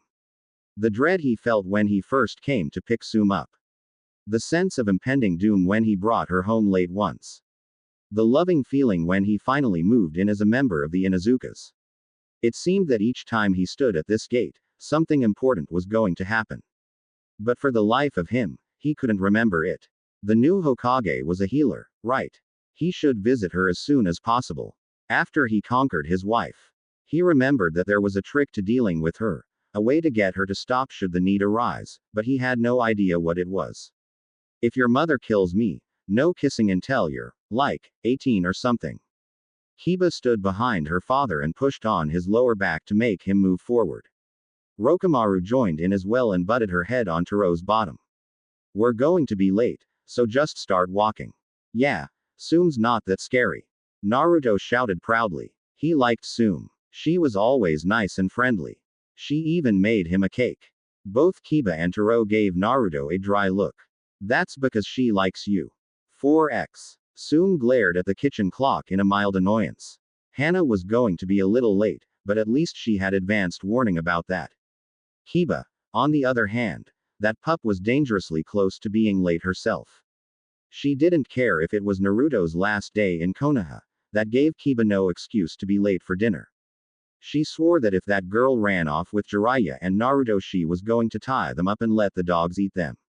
The sound of the door opening caused her anger to vanish for a moment. Kabana Inuzuka, that better be you. More footsteps echoed from the doorway. If it wasn't for the boiling pot of stew that required her attention, she would have gone over there to see who it was. Yeah, Mom, it's me. And Naruto, too, came Naruto's cheerful voice. Sume frowned for a moment. She didn't mind when Naruto came over for dinner, and this would be his first dinner here as Kiba's actual boyfriend. But she had thought he was going on a trip with Jiraiya. What happened to your big trip, Squirt? There was a lot of awkward shuffling and a few hushes that didn't quite sound like Kiba or Naruto. Those two were up to something. Something came up. Kiba's voice echoed into the kitchen. So Naruto got to stay an extra night, is that okay?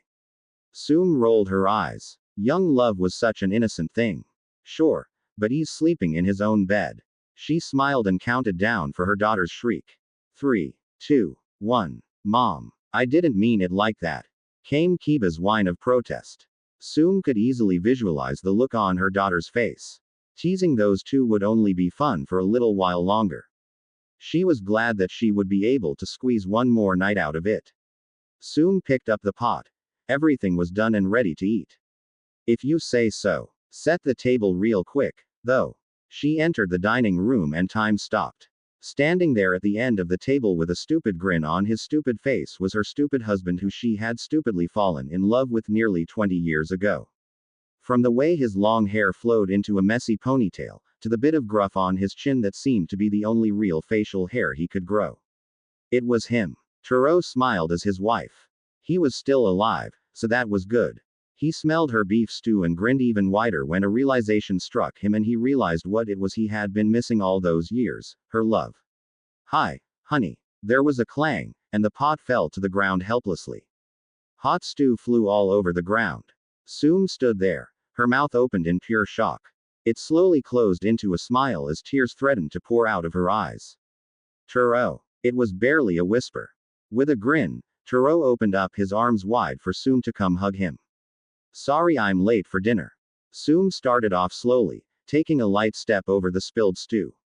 Her approach hastened as she stretched out her arms to hug Turo, tears dripping down her face. Turo closed his eyes and began to purse his lips. Soom's smile turned into a vicious scowl that looked like a rabid dog protecting its latest meal, and her right arm went back while her left went forward. You. Turo's eyes went wide as he felt Soom's grip around the front of his shirt. Once again he was reminded with how much fun it was to live around Soom. She always kept him on his toes. He was reminded, then, that he thought Soom was rather pretty when she was angry. Her hand met his face with a loud, heavy smack that shook the room like thunder. Stupid. Another slap from the back of her hand echoed throughout the room. This seemed familiar, being slapped by her. How did he stop it again? Oh, right. Bah. There came no slap this time. Turo grabbed Soom's hand by the wrist. Her words were cut short when Turo closed the distance between them and kissed her. It was soft at first. His free hand grabbed her by the waist and pulled her in close.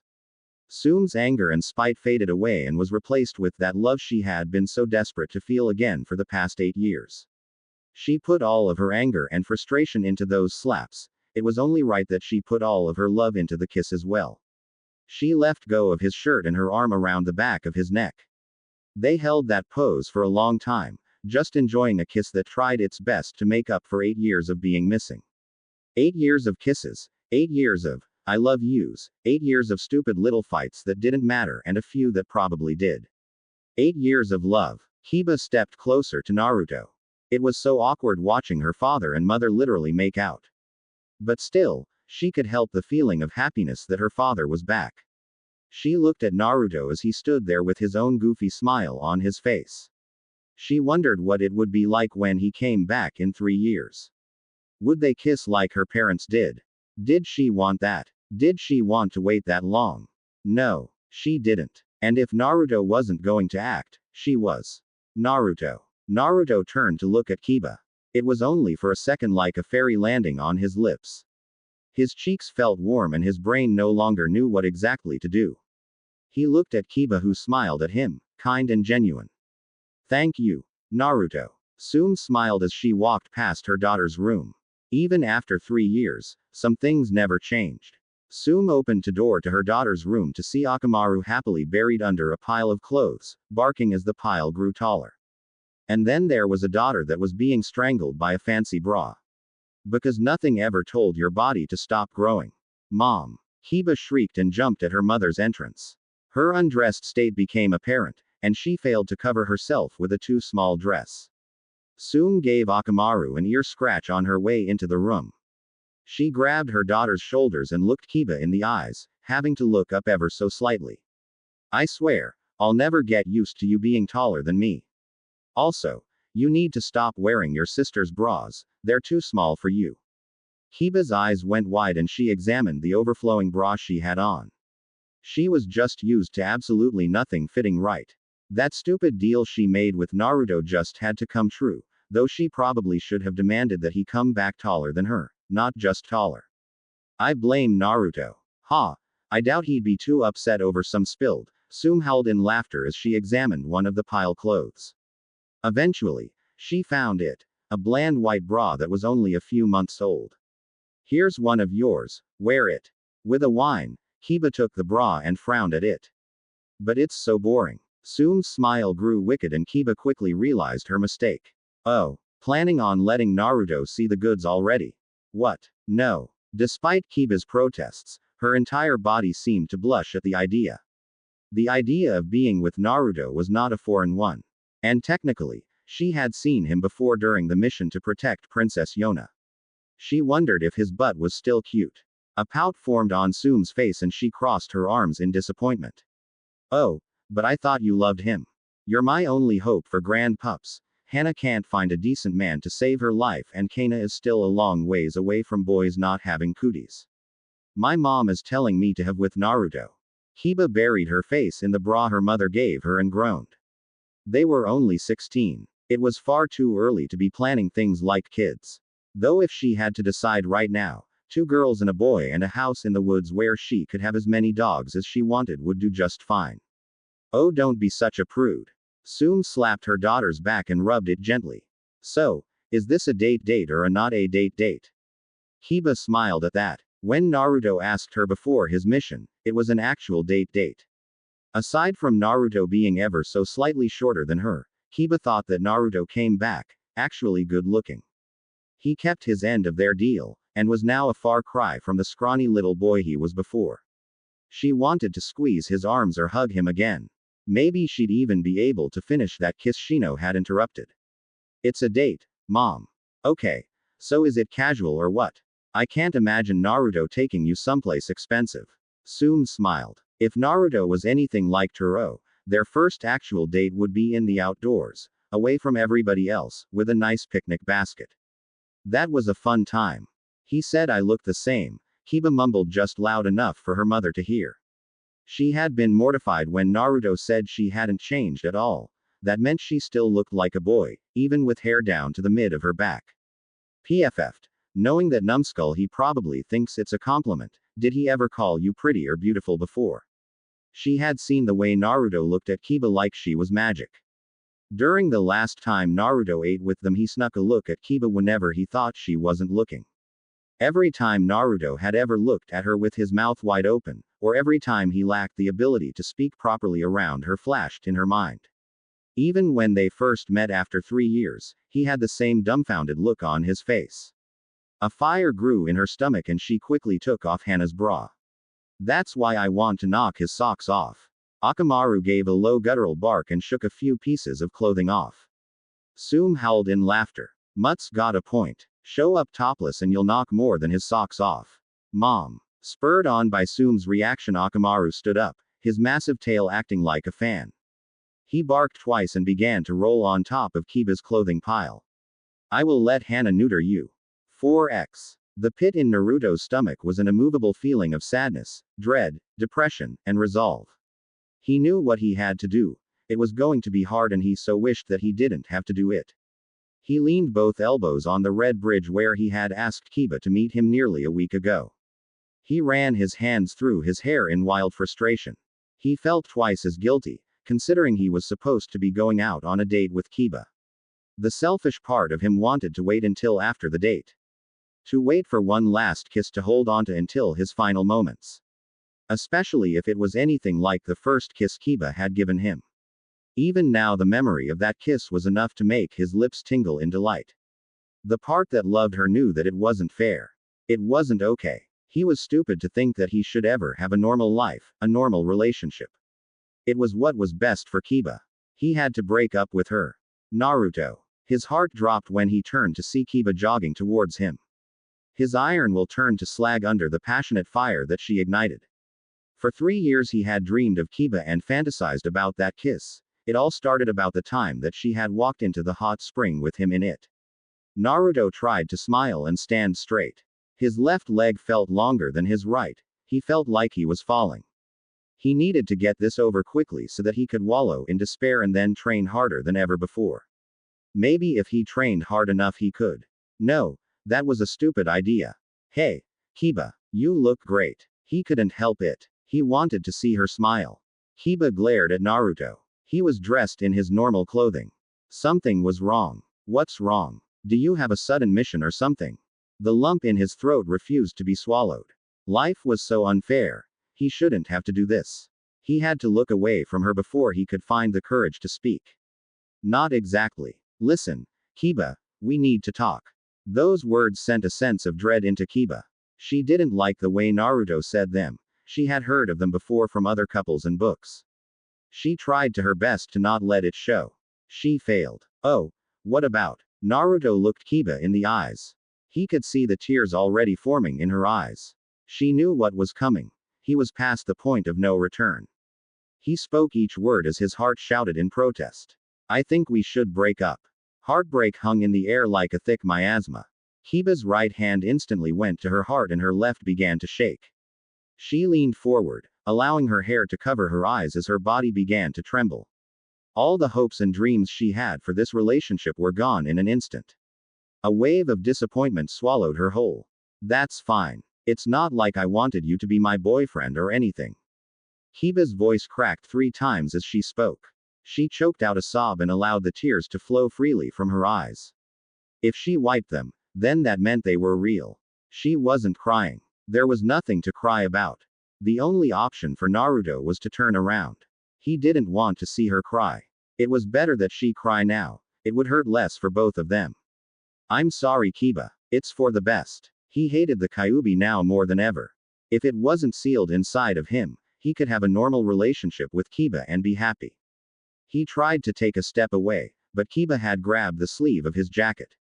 No. Kiba barked. The fires of her passion had set the miasma of heartbreak ablaze into an inferno of anger. The tears still flowed from her eyes, but they lacked any kind of softness. It didn't make any sense. It's fine if you want to break up with me, but you're going to explain why, damn it. Naruto almost turned around and said that he was sorry over and over again and that he was an idiot and that he didn't want to break up with her. This whole thing was the last thing he wanted. But he wanted her safe more. I don't want to. Okay. But it's dangerous. He tried to shake her off and run away. But Kiba's anger was stronger. With little effort, she spun Naruto around so that he was facing her again. Her face was a maelstrom of emotion, showing rage, sadness, and love all at once. We're ninja, Naruto. So tell me the real reason before I show you how dangerous I am.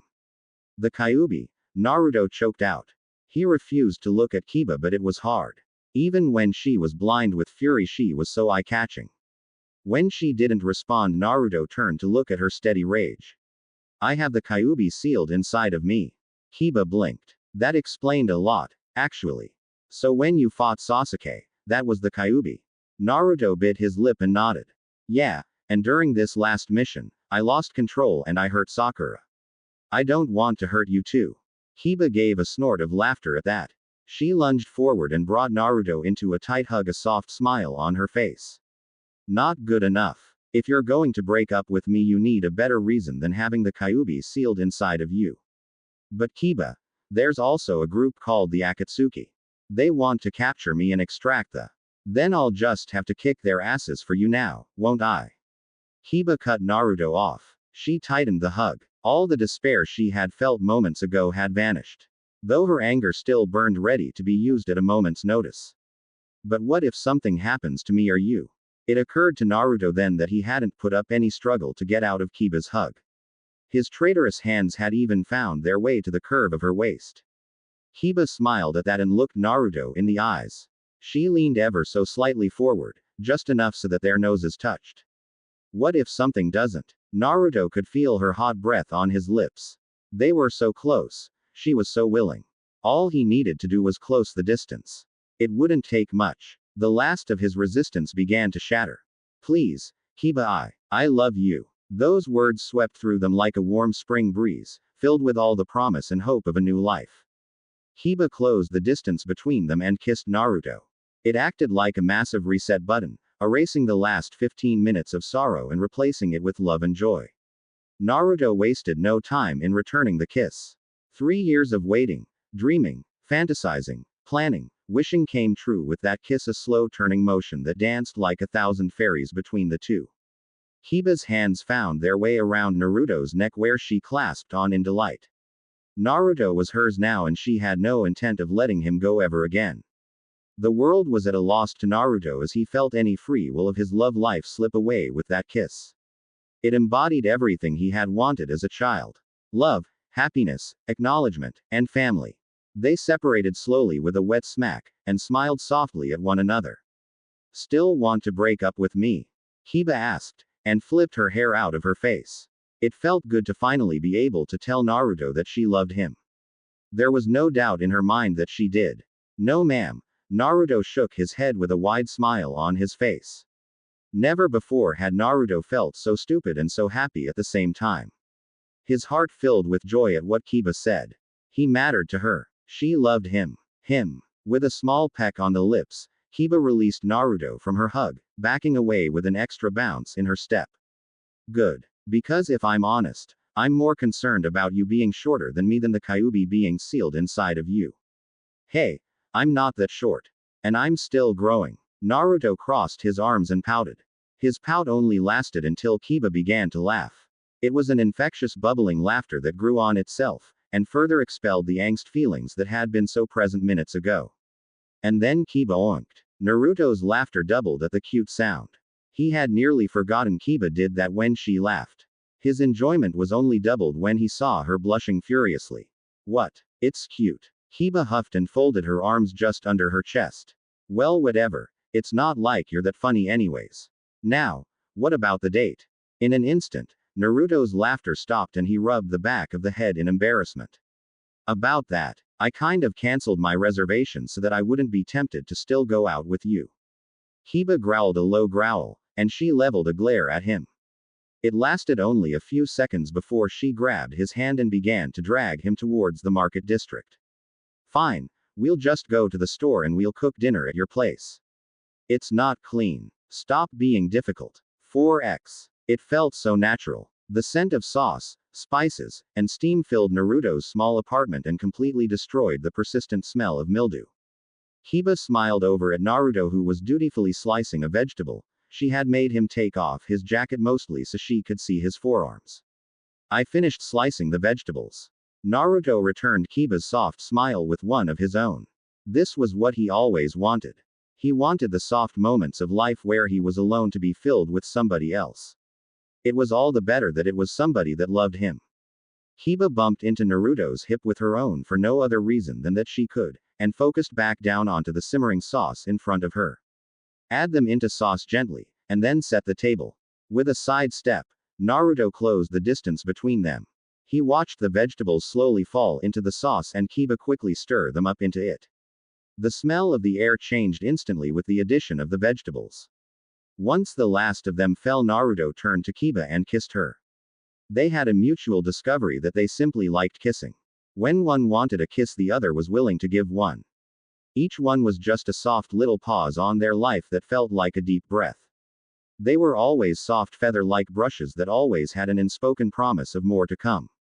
Her eyes slowly opened, and when Naruto broke the kiss for a few seconds, they just smiled stupidly at each other before Kiba turned back to her sauce. She was reminded of her mom and dad for a moment, the way her dad went out of his way to kiss her mother. She could see why her father did it now. Naruto happily reached into his cabinets for the dishes Shizune had given him as a kind of housewarming present. The small table he owned was clean enough, aside from a few ramen stains and a slightly broken corner. The chairs were mismatched and gave the table a lopsided feel to it. So, where's Akamaru? Oh, he didn't want to ruin our date in case you ended up taking me to a restaurant or something. It was mostly true. She had to bribe Akamaru with a steak to get him to agree. It was her first actual date with Naruto and she wanted it to be just him and her for a little bit. Besides, Akamaru was a big dog. Naruto looked at the table in mild frustration. It looked so bland, boring, and not romantic. If only he had a candle or something. Wait, he did. Sakura gave him a candle because his apartment smelled. I still can't believe how big he got.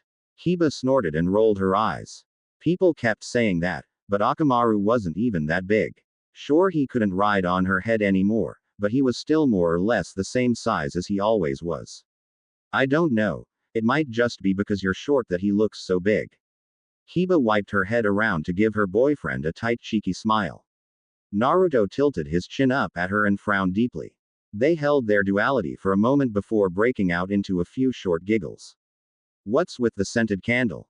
Kiba laughed in confusion. Naruto looked down at the thick wax candle he had just lit. It's supposed to be romantic, right? That's like a bathroom candle. Though, it's supposed to smell nice, or something. She tried and failed to sound like she didn't know exactly what they were. It was a guilty pleasure of the women of her family to collect things that smelled nice. The candle stayed as the centerpiece of their dinner date. The main and only dish were noodles topped with a thick vegetable sauce. To drink, they had their choice between water, orange juice, and a weird purple drink that might have been a few years old. I'm still surprised that there's no meat in this. Did your mom teach you this? Despite not being ramen, Naruto more or less instantly fell in love with the dish, though he might have just been biased because of who cooked it. Kiba smiled softly as she swirled the noodles around. Actually, it was my dad. He said that the best way to make a fancy date dinner was to cook noodles and then put a sauce on top of them. The mention of Taro made Naruto smile all the more. How is your dad? He's been great, actually. Because of Lady Tsunade, he has all of his memories back. He even started going on missions when he got mom pregnant with Kana. Soon was so worried the first time Taro went on a C rank mission that she failed to get any sleep until he came back. Now she just worries whenever one of his missions leads him anywhere near a cliff.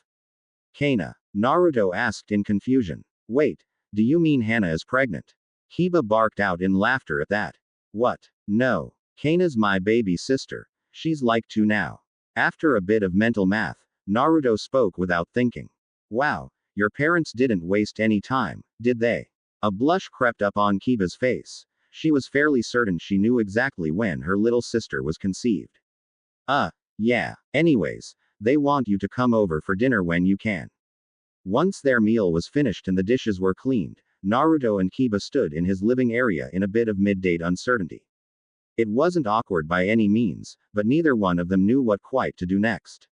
So what now? Naruto had his arm around Kiba's shoulder. He didn't want the date to be over anytime soon. Kiba turned and slipped him another kiss. It was somewhere between their 10th and 15th kiss that night. She didn't realize how much she had missed him until he came back. They parted slowly when Kiba pressed her hand against Naruto's chest to push him away. Well, here's my idea. We turn on the TV, put on a really bad movie, and we spend the night sitting on your couch not watching it. Naruto's face furrowed in confusion. If we're not watching the movie, what will?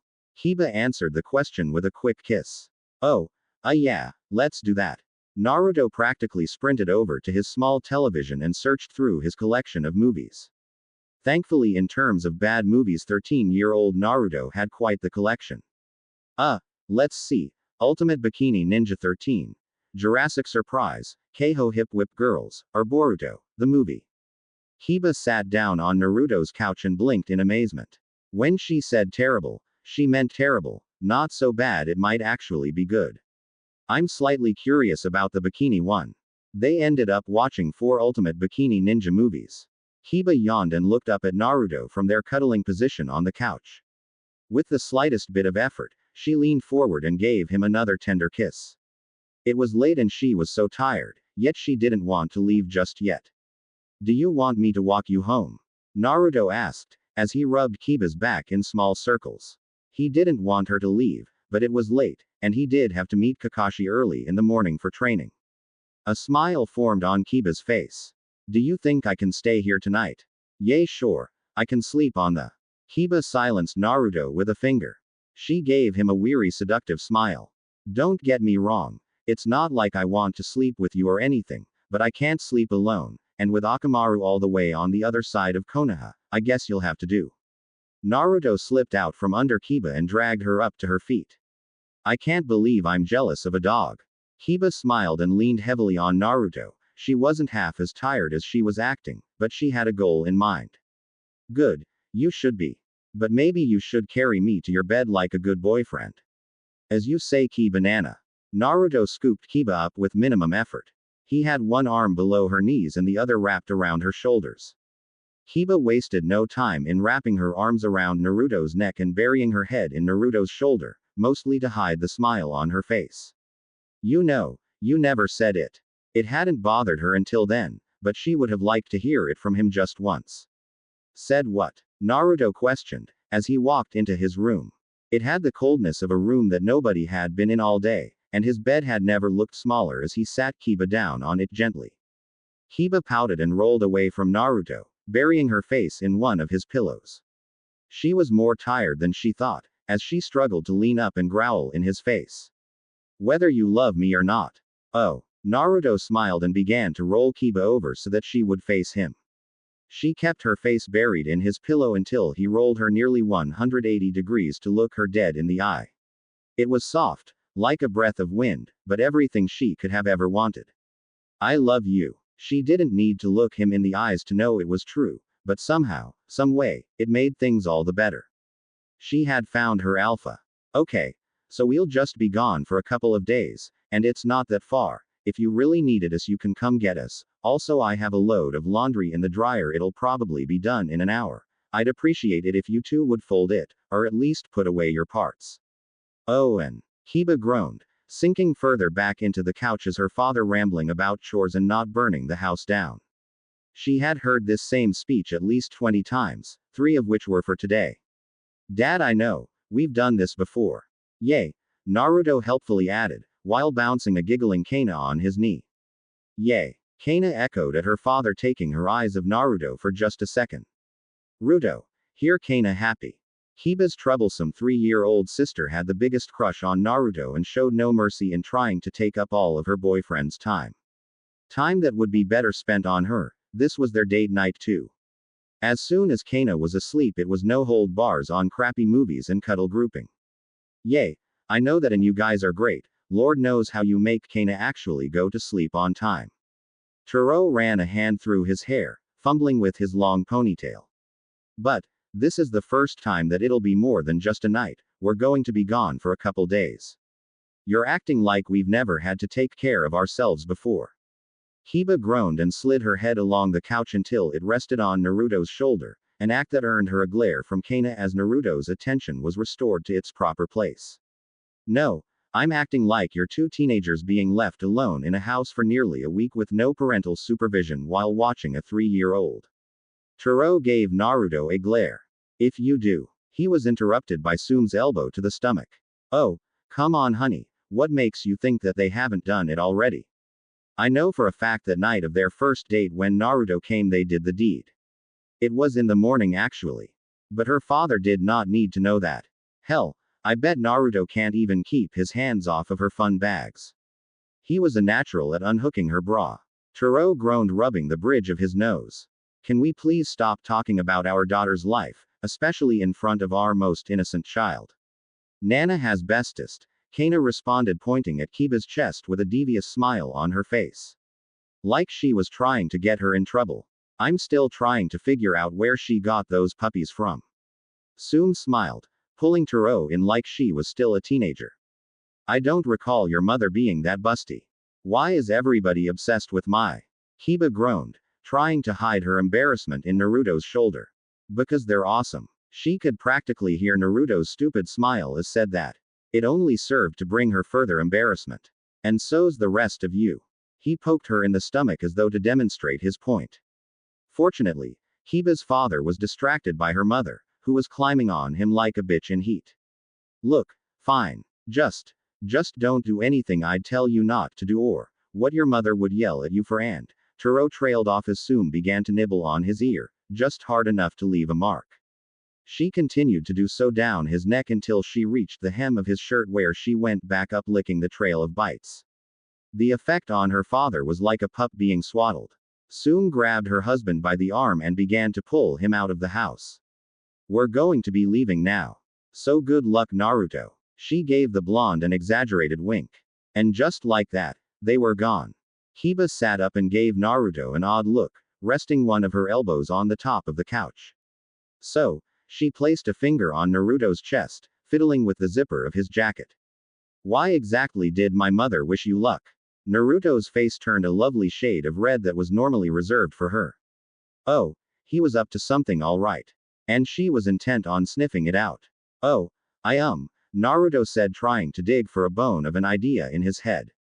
Oh, right. I said I was going to try and cook a new meal for both of you tonight. His smile nearly made the blush vanish, but the tips of his ears were still a warm red.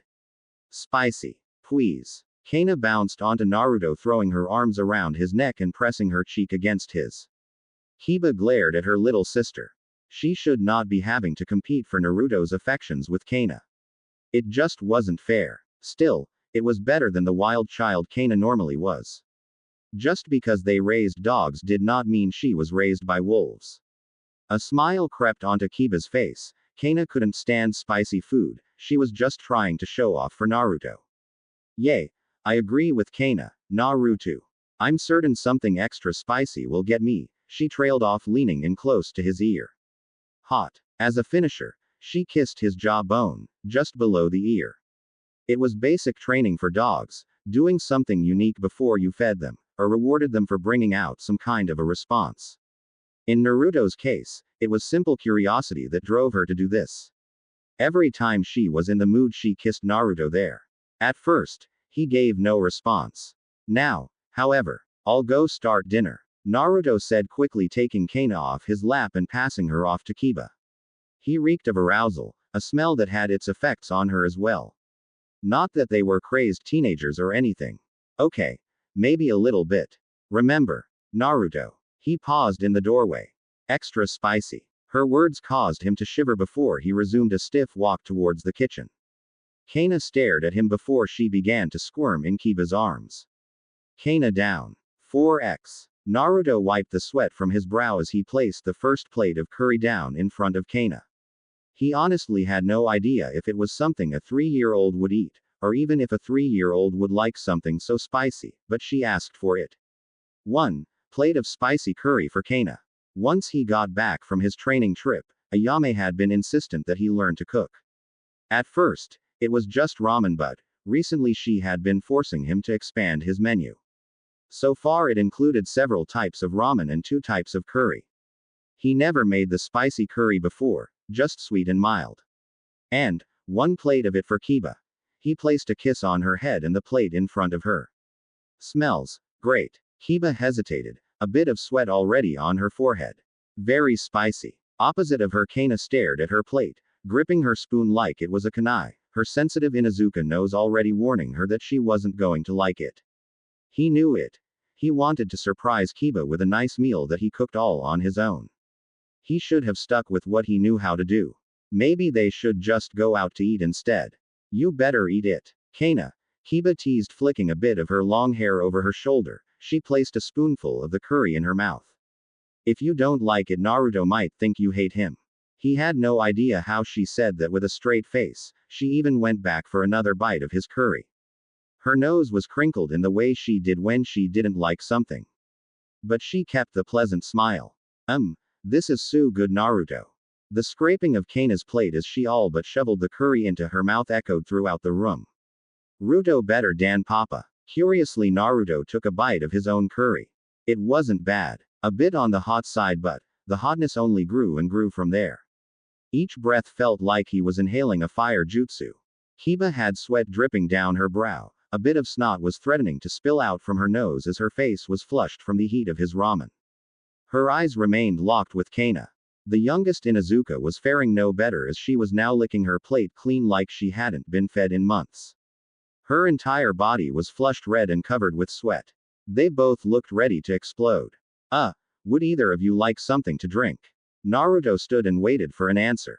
Somehow both girls had managed to clean their plates of his fiery concoction and were staring at each other. He was flattered that Kiba was fighting for his affection, less so that it was with her little sister. Kiba nodded and gave him a smile. Her plate now clean, I wouldn't mind a glass of water. Kana too. Kana too. The poor girl was slamming her hand on the table, her face drenched with sweat and snot dripping from her nose. Her entire body was red and she lacked Kiba's fortitude for keeping a straight face. Naruto was barely 3 steps into the kitchen when he heard it. A gurgle, a wet cough, and burp, followed by Kiba screaming. The sight that awaited him was a horrendous one. Lunch and dinner had been puked up by Kana, covering much of the table and the girl herself in a foul-smelling bile. Kiba was unscathed as her jacket and part of her hair was caught in the spray. 4x. Next time, just tell me when something is bad, okay? Naruto lifted up Kana's army as he took the warm washcloth to it. He had no idea how she managed to get puke on her entire body. Probably when she fell down into her own vomit in exhaustion. I wanted Ruto to like me. Kana pouted, looking down at the bathtub she was standing in. And Nana is a dummy head. You dork. Kiba poured a cup of warm water on top of Kana's head. A bit of dried puke clung to her hair. Her jacket joined Kana's clothes in the laundry hamper, leaving her in a white t-shirt that had the distracting effect of becoming ever so see-through when wet. She was wearing his favorite black bra. Naruto's not going to care if you like his curry, especially if it's bad. Kiba dumped a load of shampoo on her head and began to scrub it with extra vigor. He'll like you for you. Kana fumed in the tub, closing her eyes as so that the shampoo wouldn't get in them. But he liked Nana cause of. Naruto realized he had been staring at Kiba's wet shirt for a bit too long when he looked up to see his girlfriend glaring at him. No, I love Kiba for who she is, just like how I love you for who you are. That seemed to calm both Kana and Kiba, as the latter gave him a soft tap on the arm as she bit her lip to hide the blush that was creeping up on her cheeks. Once again Naruto was reminded of how lucky he was to get such a beautiful girl to fall in love with him. He wanted to spend the rest of his life with this girl. So, do you fall in love with every Inuzuka girl you see? Kiba nudged him with her elbow, scooting slightly closer to him. She still smelled like puke. Or is it just coincidence that the only two you've seen are the ones you love? I've seen more than two. Once again, he spoke without thinking. Being an idiot was just his natural state of mind. What? Who? When? Naruto winced slightly. Kiba had a tendency to get incredibly jealous if another girl so much as looked at him funny. Well, you remember that camping trip your family took me on?